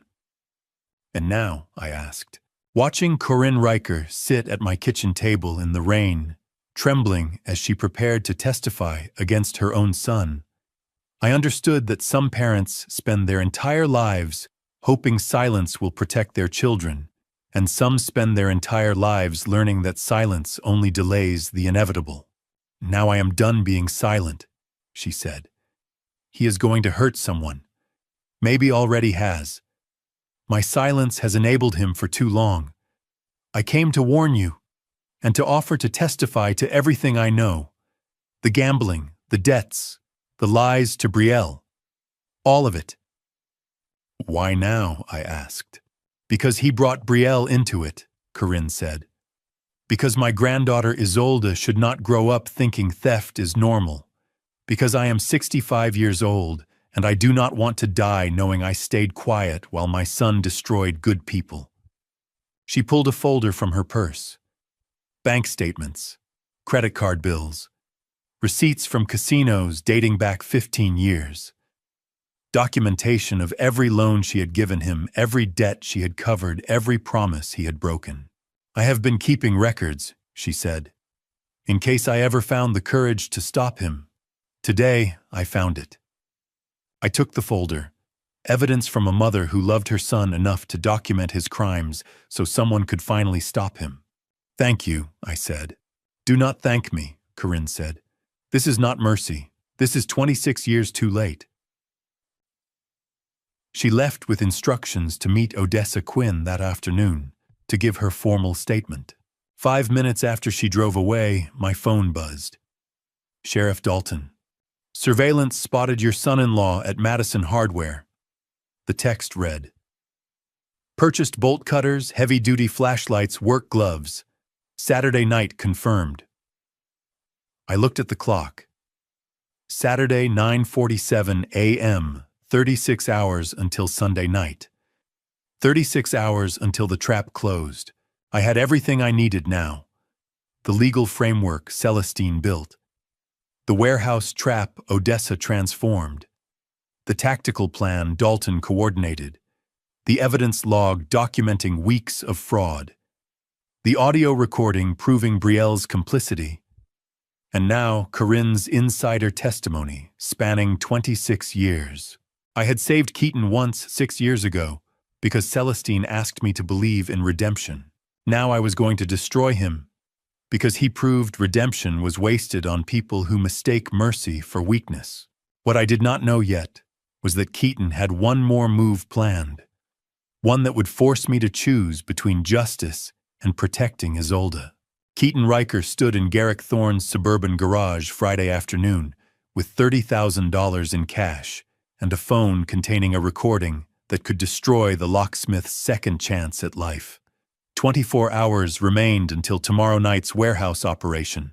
Garrick stared at the banded stacks on his workbench, his weathered hands trembling slightly. I told you Wednesday I couldn't help. I'm done with that life. You're done when I say you're done. Keaton's voice carried the casual cruelty of someone who'd never faced real consequences. 30,000 for 3 hours of work. That's 10 grand an hour, Garrick. Better than any legitimate job you'll ever get with your record. I watched from my truck 2 blocks away, Lucian's surveillance feed streaming to my tablet. The private investigator had placed audio devices in Garrick's garage Thursday night, anticipating this exact confrontation. I served 3 years because of you. Garrick's jaw clenched. You promised the job was clean. You promised no one would get hurt. Ancient history. Keaton waved dismissively. This is different. We're just moving some equipment. The old man won't even be there. Lucian had briefed me on Keaton's strategy appeal to greed. First, then deploy the real leverage if the target resisted. I watched Garrick shake his head, watched him step back from the money. That's when Keaton pulled out his phone. Before you get righteous, listen to this. He pressed play, and a conversation I'd never heard before filled the garage, Garrick's voice unmistakable from what sounded like a phone call recorded months ago. Yeah, I can get into anything. Commercial grade, residential, even some safes if the model's right.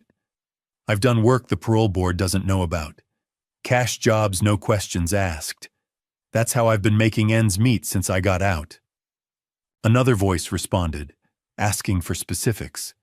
Garrick, thinking he was talking to a potential client, had detailed illegal locksmith work he'd performed in the 18 months since his release violations that would send him back to prison for the remainder of his original sentence plus additional time. Keaton had posed as a criminal, seeking services, had recorded everything, and had waited until this moment to weaponize the evidence. "Hi, you son of a..." Garrick lunged forward, but Keaton held up the phone like a shield. "Copies in 3 places," Keaton said calmly.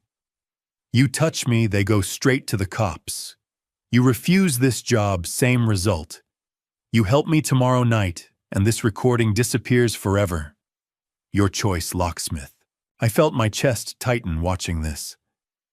Garrick Thorne had made mistakes both 8 years ago and more recently, but he'd been trying to rebuild. I'd written letters to the parole board on his behalf, had testified about the circumstances that led to his involvement in that botched warehouse job, had helped reduce his sentence, because I believed in second chances. Keaton was systematically destroying that redemption, turning it into leverage for his own fraud. The architecture of Keaton's scheme resembled a circuit board I'd once designed for a security system, redundant pathways, fail-safes, at every junction, each component serving multiple functions. His mother would provide emotional credibility at the competency hearing. Brielle would supply intimate details about my supposed decline. Garrick would handle physical access to the warehouse.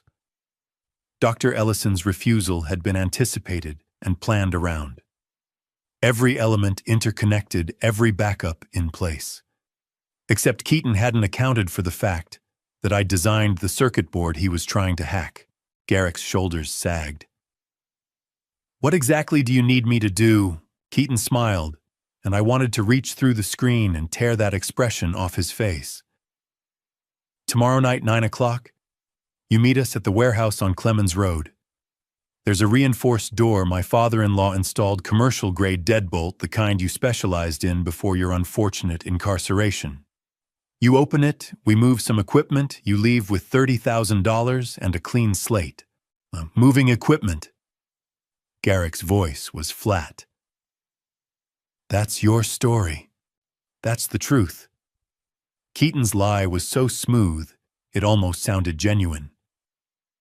"The old man's hoarding valuable assets. His daughter, my wife, has power of attorney. We're legally entitled to secure those assets before he does something dangerous. You're helping prevent a tragedy, really."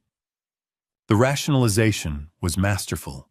Keaton had convinced himself he was the hero of this story, that defrauding a 68-year-old man out of a $2.4 million trust was somehow justified by gambling debts and wounded pride. Garrick reached for the money slowly, each movement weighted with defeat. "I need your word that recording gets deleted. So, you have it." Keaton's word, I knew from Lucian's investigation, was worth exactly nothing. 9 o'clock tomorrow night. Bring your tools. Wear dark clothes. This'll be the easiest 10 grand an hour you've ever made. After Keaton left, I watched Garrick sink onto his workbench stool, head in his hands, $30,000 in cash beside him, like a monument to compromise. The surveillance feed captured 3 seconds of absolute silence. No movement, no sound, just a 58-year-old man measuring the distance between the life he'd tried to build and the one he couldn't escape. Those 3 seconds contained more defeat than his entire 3-year prison sentence. My phone rang at 6:17 that evening. Brielle's number. I let it ring twice before answering, knowing this was reconnaissance, knowing every word I said would be reported back to Keaton. "Hi, sweetheart." I kept my voice warm, casual, the father who suspected nothing. Dad. I was thinking about stopping by tomorrow evening. Around 8:30. Her voice carried false brightness that shredded my heart. "I could bring dinner. We haven't spent enough time together since Mom passed." She was confirming I'd be home. She was establishing my location for the exact hour when Keaton would be breaking into my warehouse. She was ensuring their plan would proceed without interference.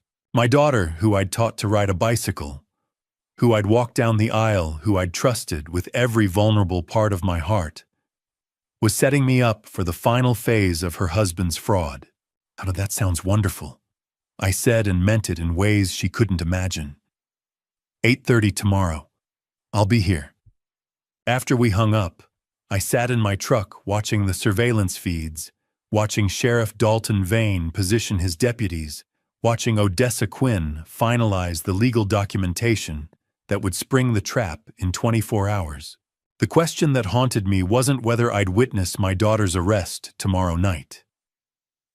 The question was whether I'd be able to watch her face when she realized I'd known all along, when she understood that every reconnaissance call, every concerned visit, every tender lie had been recorded, documented, and prepared for presentation to a judge. 24 hours remained, and I still hadn't decided if a father's love required witnessing his daughter's destruction or sparing himself the memory of that moment. I drove to Tobin Ashford's fishing cabin 20 miles north of Lake Geneva at 8 Friday night with an overnight bag and a strategy that required me to be legally documented as sleeping somewhere else when my daughter committed breaking and entering 4 hours later.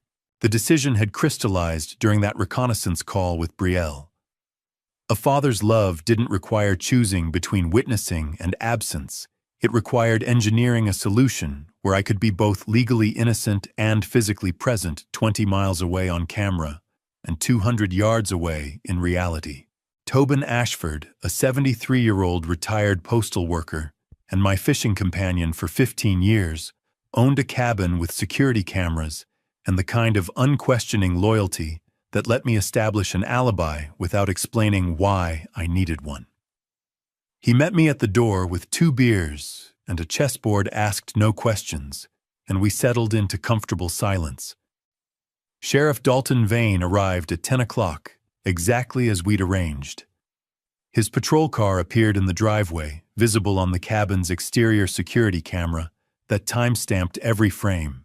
Dalton stepped inside, uniform crisp. "Evening, Alaric." "Tobin." "Sheriff." I raised my beer bottle. "Everything all right?" "Just checking in." His eyes held mine for 3 seconds. "Security camera confirms you're here at 10 p.m. Friday. When they break in, you'll be documented 20 miles away." "When do your deputies move into position?" "Midnight. 4 inside the warehouse, 2 outside. Complete radio silence until you give the signal." Dalton glanced at Tobin, who was studying his chess pieces with deliberate focus. "You staying here all night?" "That's the plan," I said, and watched him note the answer for his eventual report. After Dalton left, Tobin moved his bishop and said quietly, "Whatever you're doing, I hope it's worth it. It's not about worth, it's about necessary." At 11:15, I told Tobin I was turning in early. I went to the guest bedroom and sat on the edge of the bed with my tablet on my knees, Dalton's live surveillance feed already loaded. My formal vest and tie hung on the chair beside me, the closest thing to ceremony I could offer from 20 miles away. At 12:40, Dalton's text confirmed deputies in position. I sat in Tobin's guest bedroom and watched the arrest happen on a 4-inch screen the same way I had watched everything else, not from the center of the action, but from the place that kept the evidence clean. Through night vision binoculars, I watched Dalton's deputies move into position 4, slipping through the side entrance, using keys I'd provided too, taking positions behind storage containers in the yard. At 1:15, Lucian's text arrived. 3 minutes out. Garrick driving, Brielle passenger seat, Keaton back seat. My hands shook. I set down the binoculars, breathed slowly, picked them back up. Headlights appeared at 1:18. Garrick's truck pulled into the driveway and killed the engine. 3 doors opened. 3 figures emerged carrying flashlights. Keaton moved ahead with false confidence. Brielle followed 2 steps behind her, posture tense. Garrick brought up the rear, carrying his locksmith's case like a burden. They approached the warehouse door, and Garrick aimed his flashlight at the lock. He froze. "This is a Medico Grade 3. Garrick's voice carried in the still night air. "This is bank-grade security.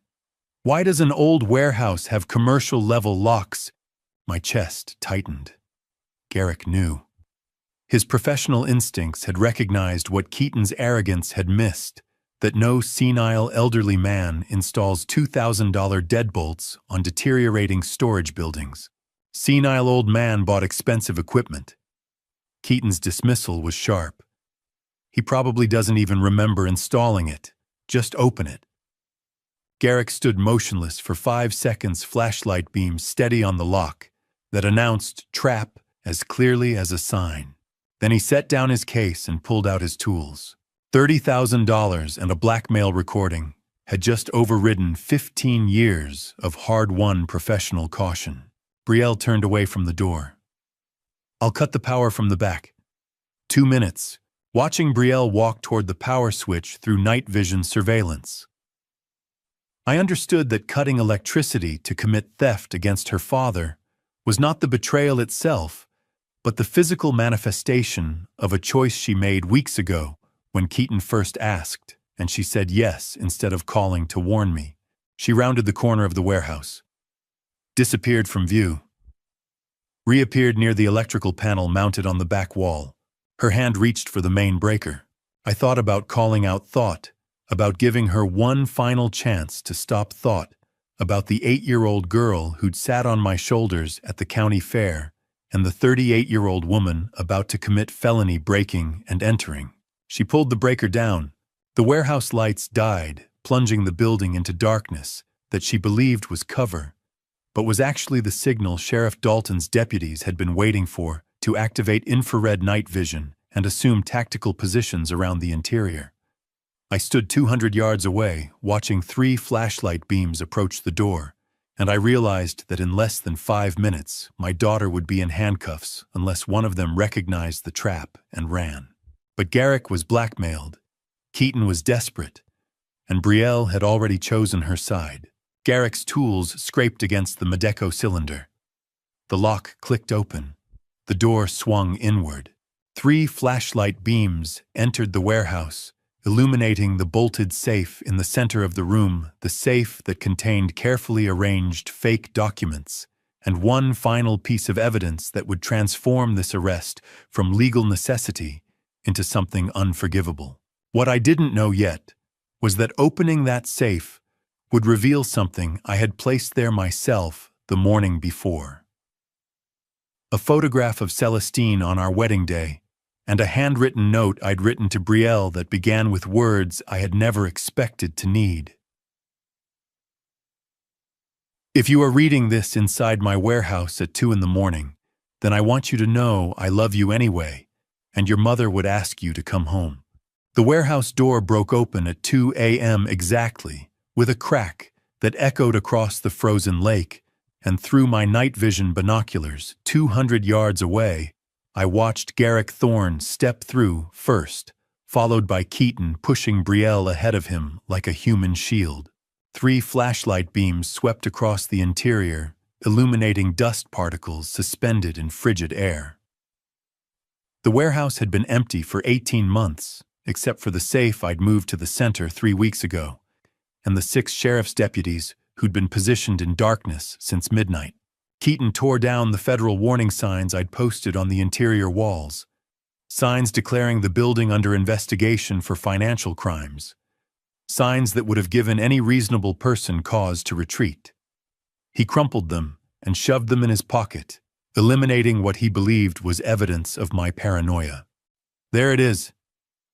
Keaton's flashlight beam landed on the antique safe. Right where the old man said he kept everything valuable. Start drilling. Garrick approached the safe, slowly setting down his tool bag, with the careful movements of someone who knew he was committing a felony. This is a Chubb manifold mechanism from the 1940s. It'll take at least 20 minutes. Well, then get started. Keaton's voice carried the sharp edge of desperation poorly disguised as authority. Betrayal hadn't spoken since entering. Her flashlight beam wandered across the walls, across the ceiling, across shadows that might have hidden watchers if she'd known to look for the telltale signs of surveillance equipment. I'll watch from outside. Her voice was barely audible. Someone needs to see if anyone comes. She walked back toward the door, and I realized she was positioning herself for escape, the last thread of self-preservation, pulling her away from the center of the crime. Garrick pulled out his drill and began working on the safe mechanism. The high-pitched whine filled the warehouse, drowning out the sound of 6 deputies breathing in darkness, watching through infrared night vision that rendered the criminals as bright orange figures against cold blue backgrounds. Every word they'd spoken had been captured by hidden microphones. Every movement recorded by cameras positioned in rafters and wall panels. The federal warning signs Keaton had destroyed were replicas. The originals were already logged as evidence of obstruction. Through night vision binoculars, I watched my daughter stand guard outside while her husband committed felony burglary inside, and I understood that every parent imagines the moment they realize their child has become someone they don't recognize, but nothing prepares you for watching it happen in real time, with 6 armed deputies waiting for your signal to destroy what remains of your family. The drill screamed against metal. Garrick worked methodically, his professional training evident in the precision of each adjustment. Keaton paced behind him, flashlight beam jerking across walls with each nervous pivot. How much longer? Keaton's voice rose above the drill noise. 15 minutes, maybe 12 if the tumblers are worn. Work faster. Garrick didn't respond, just kept drilling. The sound created a rhythm, 3 seconds of high-pitched contact, 2 seconds of adjustment repeat. I counted the cycles, 47, 48. At 2:23 a.m., Garrick stopped abruptly. What? Keaton's flashlight beam swung toward him. Why'd you stop? I hear something in the walls. Garrick's voice was tight. We should leave. It's an old building. It's just the wind or the pipes. Finish the job. Garrick hesitated. His body language screaming flight instinct, $30,000, battling against survival instinct. Listen to me. Keaton moved closer, and his voice dropped, but the hidden microphones captured every word with perfect clarity. If anything happens, this was Brielle's idea. She wanted her father's money. She suggested it first. I'm just helping my wife. The words hung in the cold air like smoke. What? Garrick's drill lowered slightly. I'm just saying for the record, this was all her plan from the beginning. She's the one who knew about the trust and the warehouse and everything. I'm just here because she asked me to help her family. Keaton's words blaming Brielle traveled through hidden microphones into recording devices that would play them back in courtrooms and depositions for years, but they traveled faster through thin warehouse walls into Brielle's ears, and I realized that some betrayals are engineered by elaborate traps, while others are simply spoken aloud by cowards who panic when they hear sounds in walls. Outside, visible through the open doorway in my night vision field, Brielle's body went rigid. She'd heard every word. Her flashlight beam, which had been sweeping the perimeter in steady arcs, froze, pointing at the ground. For 3 seconds, she didn't move. Then her hand came up to her mouth, pressing against her lips, as if trying to hold in a sound that might escape. Inside, Garrick had returned to drilling. The noise resumed louder now as he pushed harder against worn tumblers. Keaton stood behind him, breathing visible relief at having spoken his prepared betrayal aloud, creating what he believed was distance between himself and criminal culpability. He just confessed to conspiracy on a federal recording while attempting to frame his wife. Brielle leaned against the warehouse exterior wall, with both hands pressed flat against the metal siding, as if trying to hold herself upright. Her shoulders shook with silent sobs. The surveillance audio later showed that she made no sound, no cry, no gasp, no word, just the quiet devastation of understanding that the man she'd chosen over her father, the man she'd helped commit fraud, the man she'd betrayed her family to protect, had prepared to sacrifice her the moment circumstances threatened him. The drill pitch changed. Garrick was breaking through the final tumbler mechanism. Almost there, he said, and I heard victory in his voice, the criminal's relief at nearly completing the crime. I raised my phone. Sheriff Dalton's number already loaded my thumb, hovering over the send button that would activate the warehouse lights and announce the arrest. Through my binoculars, I saw Brielle still pressed against the wall, crying silently, while her husband inside continued working to open the safe that would reveal not just evidence of embezzlement, but carefully organized files proving I'd been planning this trap for 2 years. When Garrick opened that safe, Brielle would see through the doorway what was inside, and she would understand exactly how long her father had been waiting for this moment. Garrick Thorne stood abruptly at 2:31 a.m. and shined his flashlight toward the ceiling corner, where an infrared camera lens reflected back at him like a predator's eye. And in that instant, the 58-year-old locksmith understood that the old man everyone called senile had built the most perfect trap he had ever seen. Cameras. Garrick's voice went flat. His flashlight beam swept to the other corners, finding 3 more lenses. Motion sensors. The beam dropped to floor level, illuminating thin wires running along the perimeter. This is a trap. Everything is a trap. Keaton's flashlight jerked upward, found the cameras jerked back to Garrick. "Impossible! That old man isn't capable of— Do you know who designed the State Federal Bank security system in 2003? Garrick's flashlight beam froze on the camera lens. His voice dropped to something barely audible. "I know this setup. I know these sensors. I spent 3 years in prison because of a system exactly like this one." He turned to Keaton slowly. "Who owns this property?" Keaton stared at him. "Some old man named Boone." "Why does it—" Garrick closed his eyes. "Alaric Boone. You know him. He's the reason I only served 3 years instead of 8. Garrick set his drill down on the concrete floor with the careful movement of someone surrendering. "He wrote a letter to my judge." The warehouse held its breath. Even the wind outside seemed to pause. "You're paranoid." But Keaton's voice cracked. "He's senile. The doctor said—" "There are no doctors."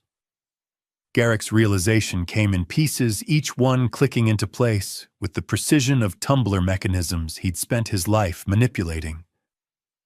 The professional-grade lock, the bolted safe positioned for optimal camera coverage, the federal warning signs you tore down that documented your obstruction. This isn't an old man protecting assets.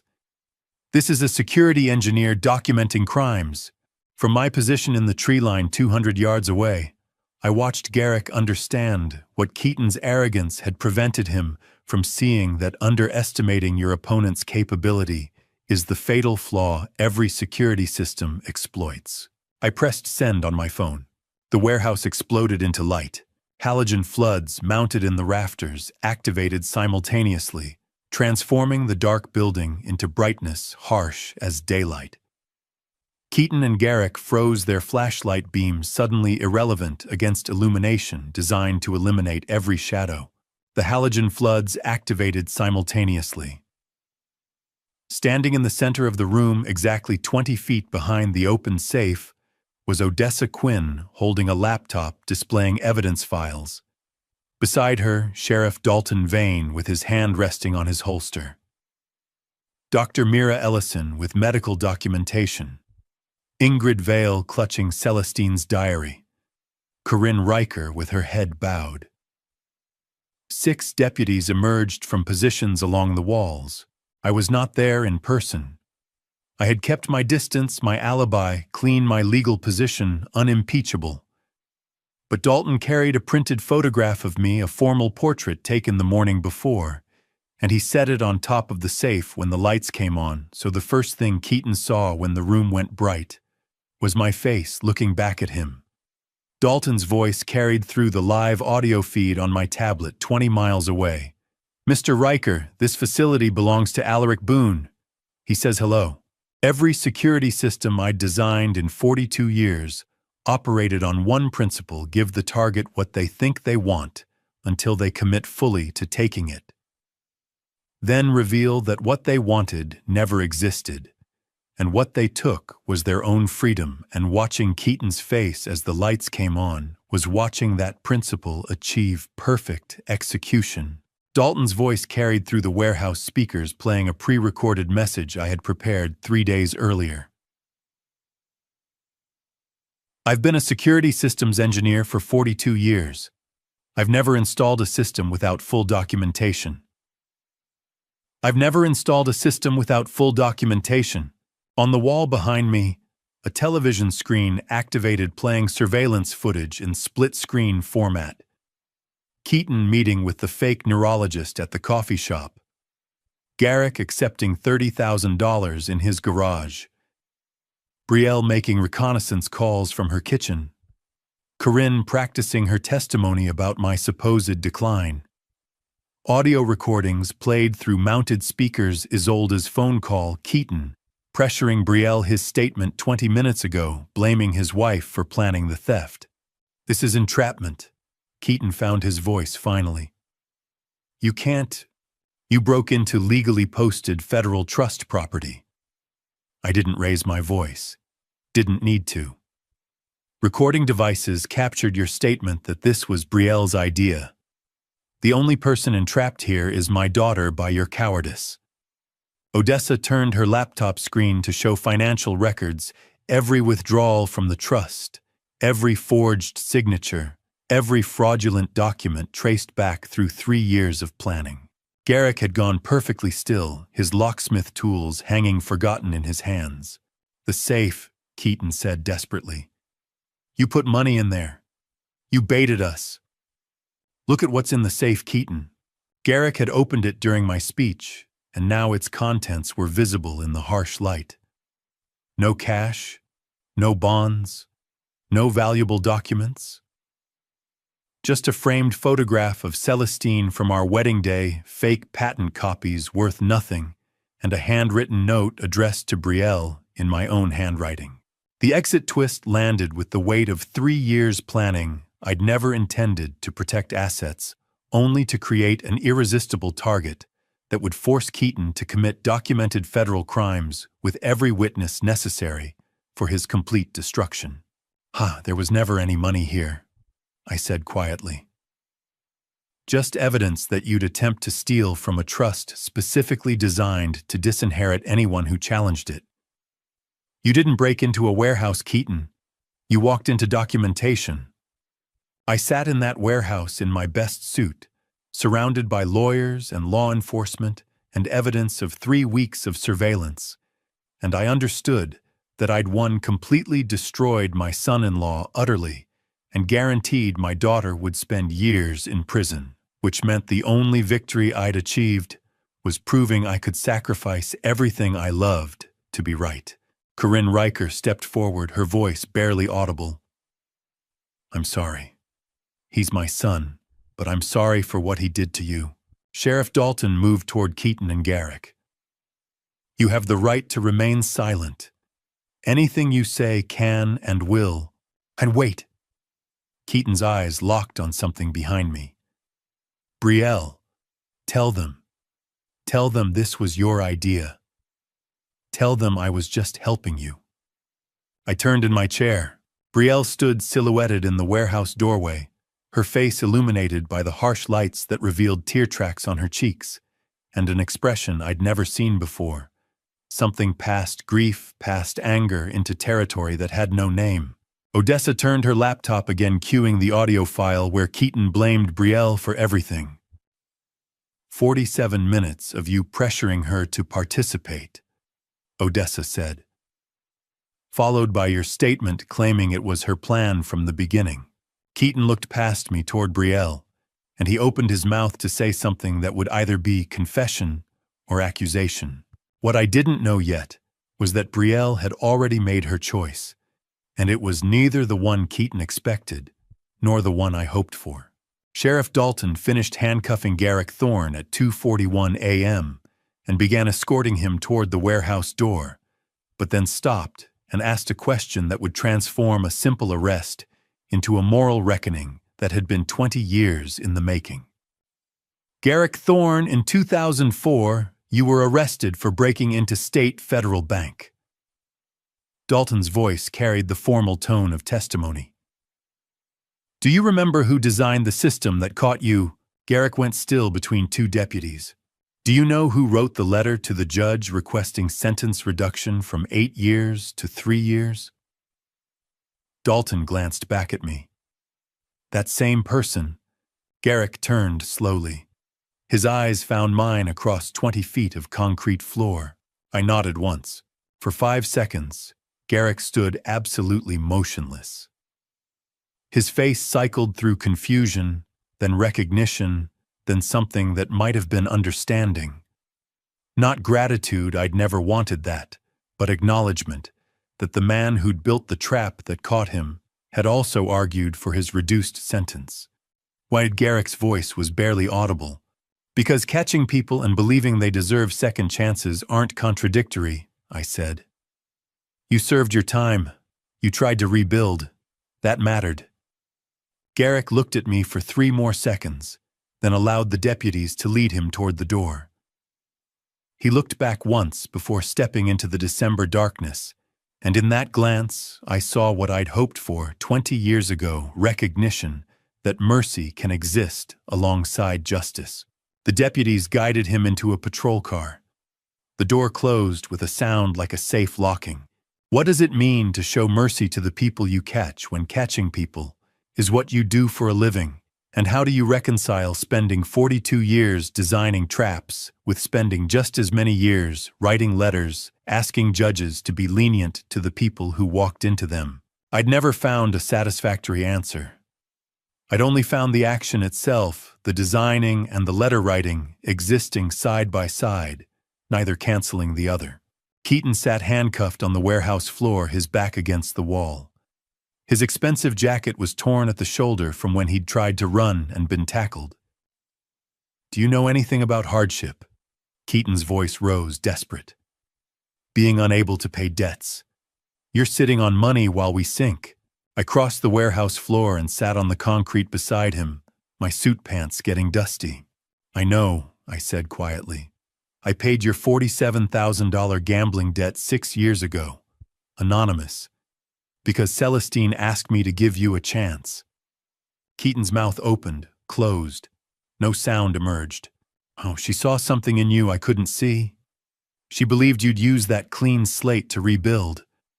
That's why I paid it without telling anyone." The warehouse held absolute silence. "You..." Keaton's voice cracked. "Why didn't you..."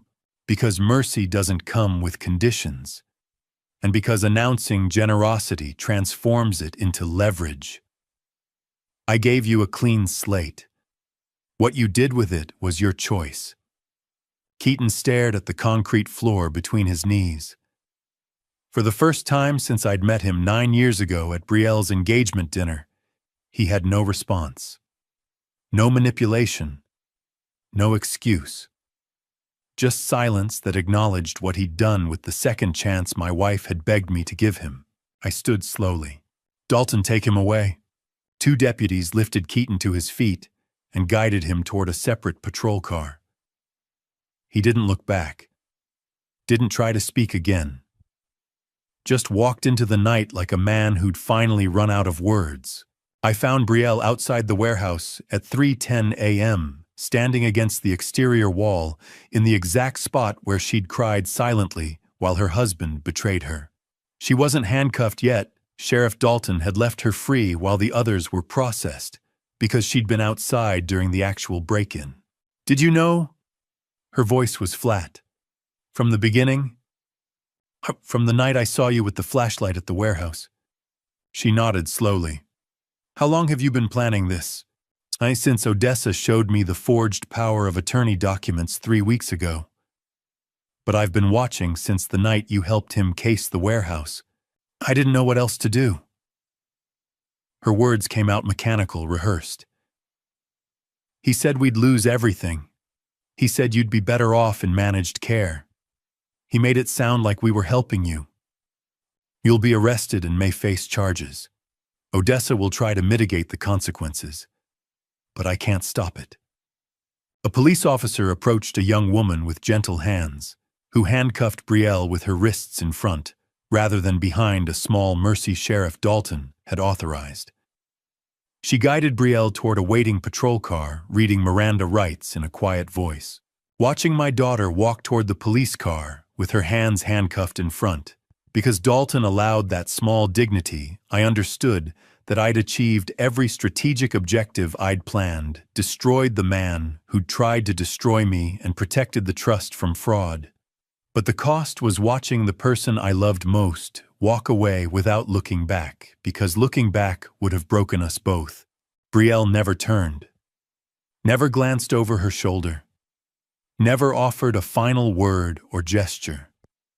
She stepped into the patrol car and stared straight ahead while the officer closed the door. Some family betrayals create distances too painful to bridge with eye contact or final words. Sometimes the only way to survive being arrested by your own father's trap is to keep walking forward without acknowledging what you're leaving behind. The police cars pulled away at 3:17 a.m., with red and blue lights painting the frozen lake in colors that reminded me of Isolde's painting.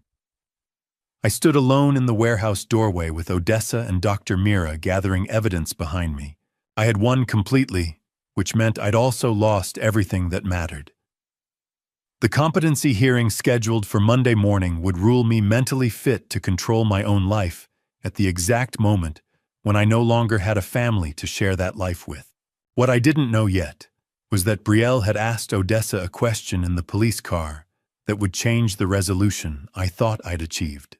6 weeks after the warehouse arrest, I sat in Walworth County Courthouse watching Judge Helena Blackwell deliver sentences that would determine whether the trap I built had created justice or simply revenge dressed in legal proceedings.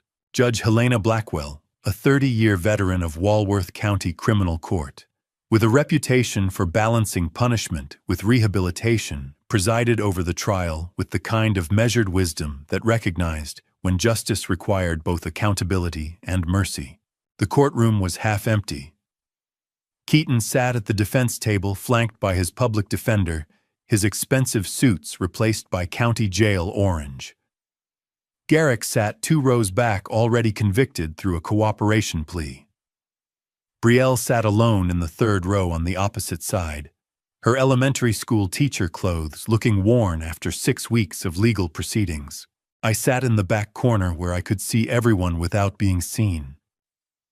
Keaton Riker, you are sentenced to 7 years in state prison, without possibility of parole on 4 felony counts: armed burglary, real estate fraud, destruction of trust documents, and falsification of medical records.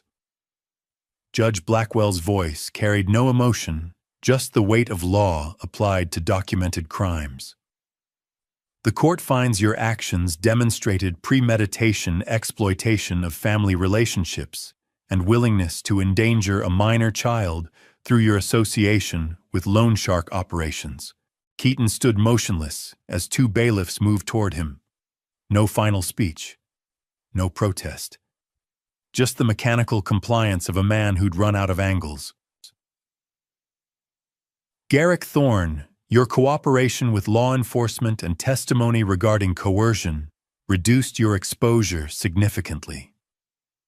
Combined with letters from community members, including the victim, the court sentences you to 3 years with credit for time served and eligibility for work release after 18 months. Garrick nodded once, accepting the sentence that Odessa had negotiated after I'd told her I wouldn't object to leniency. Some people deserved second chances. Some people earned them through 20 years of trying. But Mercer Crowe was sentenced separately through federal court to 2 years for threatening a minor felony usury and interstate loan sharking operations. That case was prosecuted independently by the FBI. Then Judge Blackwell turned to Betrayal. Betrayal Boone Riker. This court has reviewed extensive evidence of psychological manipulation, financial coercion, and documented patterns of domestic control. While you participated in criminal conspiracy, the evidence shows you were manipulated by your husband over a period of years. Given your cooperation, your lack of prior criminal history, and compelling testimony about the circumstances of your involvement, the court suspends your 18-month sentence. Odessa had spent 2 weeks presenting evidence of coercive control, Keaton's recorded statement, blaming Betrayal before she could speak financial records, proving he had hidden their true debt level from her testimony, from Betrayal's therapist documenting patterns of psychological manipulation spanning 4 years, and the audio from Isolde's tablet, showing Betrayal actively questioning the plan and being overridden at every point. The suspended sentence was not leniency. It was the law recognizing that not every person standing at the warehouse door had arrived there freely. You will complete 200 hours of community service and serve 5 years supervised probation. Violation of probation terms will result in immediate incarceration. Betrayal's shoulders shook. Her lawyer touched her arm gently.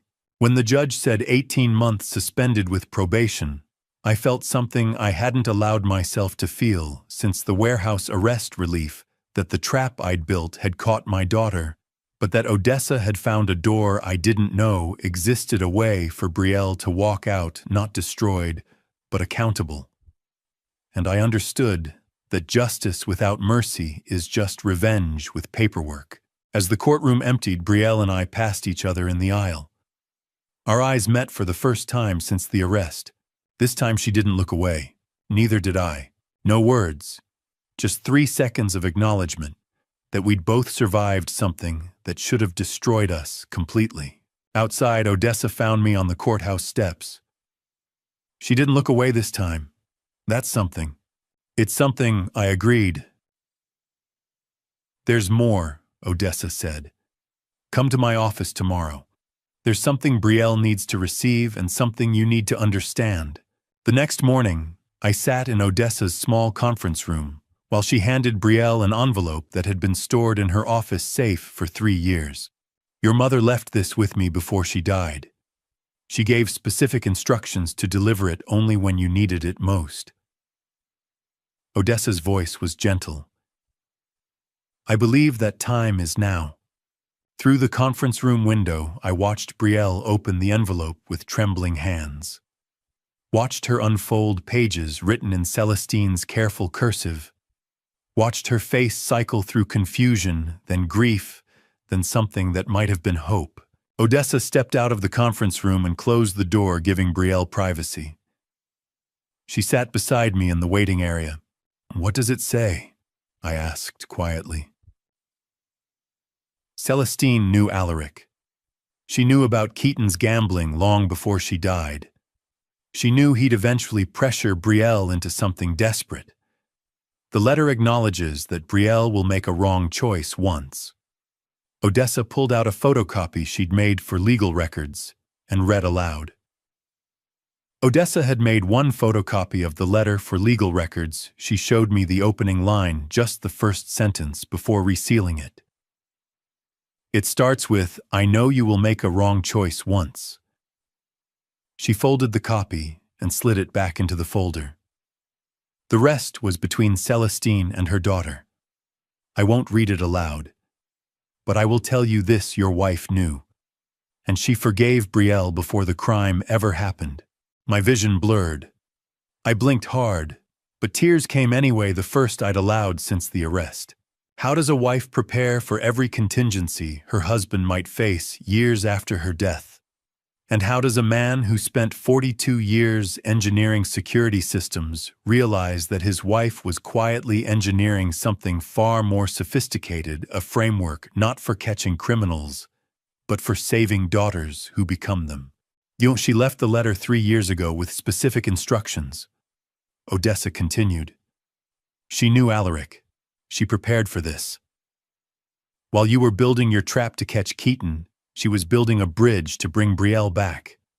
I sat in that office chair and cried for the wife who'd been wiser than me, for the daughter who'd gotten a second chance I thought I'd destroyed, and for the realization that I'd spent 6 weeks believing I'd won when really Celestine had been winning all along. Through the conference room window, I watched Brielle fold the letter carefully and press it against her chest. Odessa touched my shoulder. The competency hearing was dismissed 3 weeks ago as obviously frivolous. You own your life again, Alaric. The question is what you'll do with it. I had built the perfect trap. I had caught everyone who'd conspired against me. I had protected every asset and proven my mental fitness. But Celestine had built something better, a path back from destruction, a letter that acknowledged mistakes without condemning the person who made them, a framework that caught people at their worst and showed them how to reach their best. What I didn't know yet was that Brielle had one more decision to make, and it would determine whether Celestine's letter was prophecy or just hope. 3 weeks after the trial, my daughter arrived at my lakeside cabin door on a winter afternoon, holding Isolde's painting of 2 people with flashlights, and the first snow of the year fell between us like a curtain I could pull aside or let remain closed forever. Brielle's decision had been made. She was here. She stood on the porch in a gray wool coat, dusted with snowflakes, her hands gripping the painting's frame so tightly her knuckles showed white. Isolde bounced beside her mittened hands, catching snowflakes. I don't know where to begin. Brielle said finally, her voice barely audible over the wind coming off the frozen lake. I looked at the painting she held, the watercolor Isolde had created of two figures with flashlights approaching a building, the painting that had hung in their kitchen and served as evidence that an 8-year-old child had witnessed her parents casing my warehouse. The painting that prosecutors had photographed and catalogued and presented in court. Brielle had brought it back to me not as apology, but as acknowledgement. She was not pretending the betrayal hadn't happened. She was holding the proof of it in her hands and standing at my door anyway. That transformed the painting from evidence into something else entirely, a symbol that reconciliation begins not with forgetting, but with facing exactly what you did. "Now come in," I said, stepping back to widen the doorway. "You don't have to apologize today. Just come inside today." Isolde didn't wait for her mother's permission. She darted past me into the cabin, her winter boots tracking snow across hardwood floors. "Grandpa, I brought you my painting, the one you saw before." Her voice carried the uncomplicated joy of a child who didn't fully understand why 6 months had passed without seeing her grandfather, who only knew that the absence had ended and the familiar cabin smelled like wood smoke and the hot chocolate Grandpa always made. Brielle remained frozen at the threshold. 1 foot on the porch, 1 foot hovering above the cabin floor. I understood that hesitation. She was testing whether crossing this threshold meant forgiveness or simply a temporary truce. She was calculating whether her father would use this visit as leverage or accept it as the fragile beginning it was. "Brielle," I said quietly, "come inside, it's cold." She took 1 step forward, then another. Crossed the threshold with the careful movements of someone walking across ice that might crack. Watching Brielle stand at my threshold, unable to enter or retreat, I understood that reconciliation is not a door you walk through once, but a threshold you stand on, repeatedly testing your weight on floorboards that groan under the burden of what you did and what was done to you. And some days, the only victory is not stepping back outside into the snow. Isolde had already found the hot chocolate supplies in the kitchen, dragging a chair to the counter to reach the cocoa powder. Brielle moved toward her daughter on autopilot, helping her reach the mugs, and I watched them work together in my kitchen as if the past 6 months were a gap they could bridge through the simple ritual of making hot drinks on a winter afternoon. My phone rang in my office. Lucian's name appeared on the screen. "I'll just be a moment," I told them and stepped into the adjacent room. "Alaric, final report." Lucian's voice carried the satisfaction of a man closing a case file. Mercer Crowe pleaded guilty. FBI closed the case. Keaton's former company withdrew their embezzlement lawsuit. He has no assets left to claim. The secret account under his mistress's name was frozen after she disappeared, and federal prosecutors are still tracking her. "Good, Shanti," I said, watching snow accumulate on the frozen lake through my office window. "We'd one final detail: your security system patent renewed for 15 years. Valuation came back at $1.8 million. Your financial advisor called my office by mistake. I told them to contact you directly." I stood very still, absorbing that information. For 6 months, I'd been fighting to protect a trust worth $2.4 million from a son-in-law who wanted to steal it. I'd built elaborate traps, documented every crime, sacrificed my relationship with my daughter to prevent the theft, and I'd been sitting on intellectual property worth nearly as much that had never been threatened at all. Lucian's report listed every subplot, resolved every antagonist sentenced or disappeared, every financial detail accounted for with the precision of a man closing a case file. But what he couldn't quantify was whether I felt victorious or simply tired, whether protecting my assets justified destroying my family, whether being right was worth being alone until my daughter found courage to knock. "Thank you, Lucian, for everything. Send me your final invoice." "It's already sent. Take care of yourself, Alaric, and take care of that family you fought so hard to protect." After he hung up, I remained standing at the window. The patent revelation meant the financial threat had never been as existential as it appeared. Yes, losing the trust would have hurt. Yes, Keaton's fraud needed to be stopped. But I'd always had the patent. I'd always had the intellectual property that made me valuable to security companies and banks. The money Keaton tried to steal was important, but it wasn't survival. The real battle had been about principle. About refusing to be defrauded by a con artist who'd married into my family. About proving I wasn't the senile old man they'd tried to paint me as. And about whether justice mattered more than mercy. I walked back into the main room, where Betrayal was helping Isolde add marshmallows to 3 mugs of hot chocolate. She'd made one for me without asking. "Thank you," I said, accepting the mug. We sat on the couch, facing the fireplace. Isolde between us, chattering about school and her art class and the snow. Betrayal and I said almost nothing, but we were present in the same room, drinking the same hot chocolate, watching the same fire. It wasn't forgiveness yet. It was just presence. But presence was something. Later, after they'd left, and I sat alone watching the frozen lake turn silver in twilight, I understood that Celestine's letter had been right. Betrayal was her father's daughter with strength in her blood, and that strength had brought her back across a threshold I thought I'd closed forever. The competency case was dismissed. The criminals were sentenced. The assets were protected. And my family was fractured, but beginning the slow process of healing. What I didn't know yet was whether I had the strength Celestine saw in me to forgive as completely as I had planned for justice.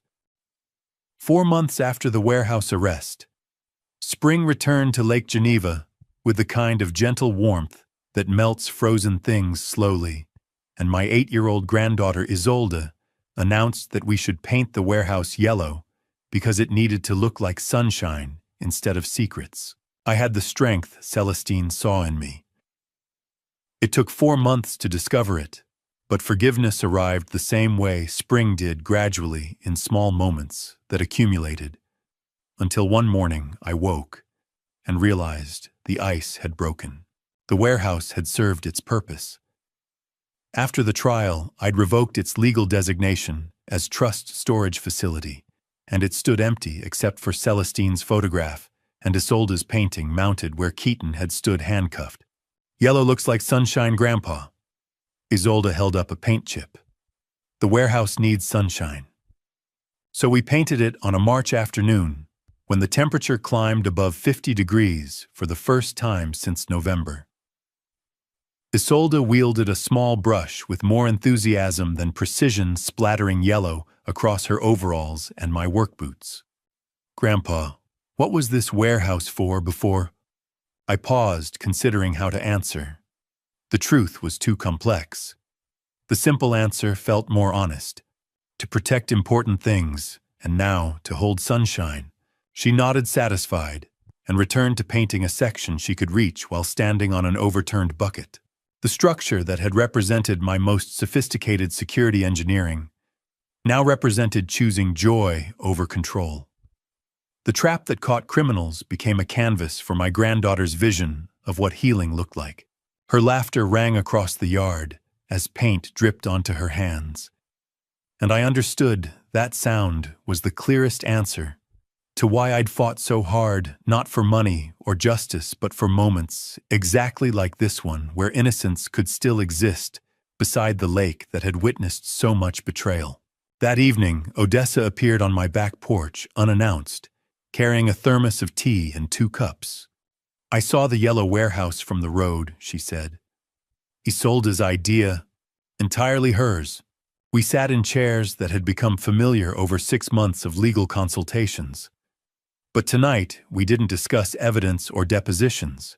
We talked about Celestine, small memories, how she'd organize her herb garden by color rather than use, how she'd bought 2 of everything at estate sales because objects deserved companions. The Christmas she'd painted our bedroom ceiling with glow-in-the-dark stars. "She asked me one more thing," Odessa said finally as twilight settled. "Before she died, She asked me to ask you after everything settled if you needed a companion. Not a life partner. Just someone to sit with you on the porch in evenings. I looked at Odessa in the fading light. 62 years old, widowed, 8 years trust and estate attorney, who'd spent 6 months helping me destroy my son-in-law and save my daughter. She thought of everything, I said. She loved you enough to prepare for this, for you winning but being alone, sitting on the porch with Odessa in comfortable silence. I understood that Celestine had planned not just for my survival or my victory, but for my loneliness, and she had loved me enough to arrange for someone to sit beside me in the quiet moments after everything fell apart and slowly reassembled itself into something different but still worth living.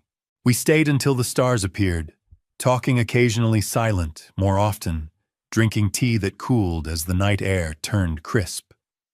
When Odessa left, she squeezed my shoulder and said she'd bring better tea next time, and I understood that next time was already assumed. For the first time in 4 years, I would fall asleep not from exhaustion, but from peace. The next morning at 6:30, I sat in the same chair where this story began, drinking coffee and watching spring sunlight illuminate the yellow warehouse. The lake was calm, no fog, just clear water reflecting blue sky. I pulled Celestine's silver pocket watch from my pocket, returned from police evidence 3 months ago, still stopped at the moment she died. For 4 months, I'd carried it the same way I'd carried grief, keeping it close but hidden. This morning, I placed it on the table in front of me in direct sunlight. The watch sat there, not ticking, frozen at 2:17 p.m. But the morning continued around it. Birds called, the lake warmed, the yellow warehouse held light instead of evidence. I remembered her voice from our last coherent conversation. This watch is not broken, just waiting.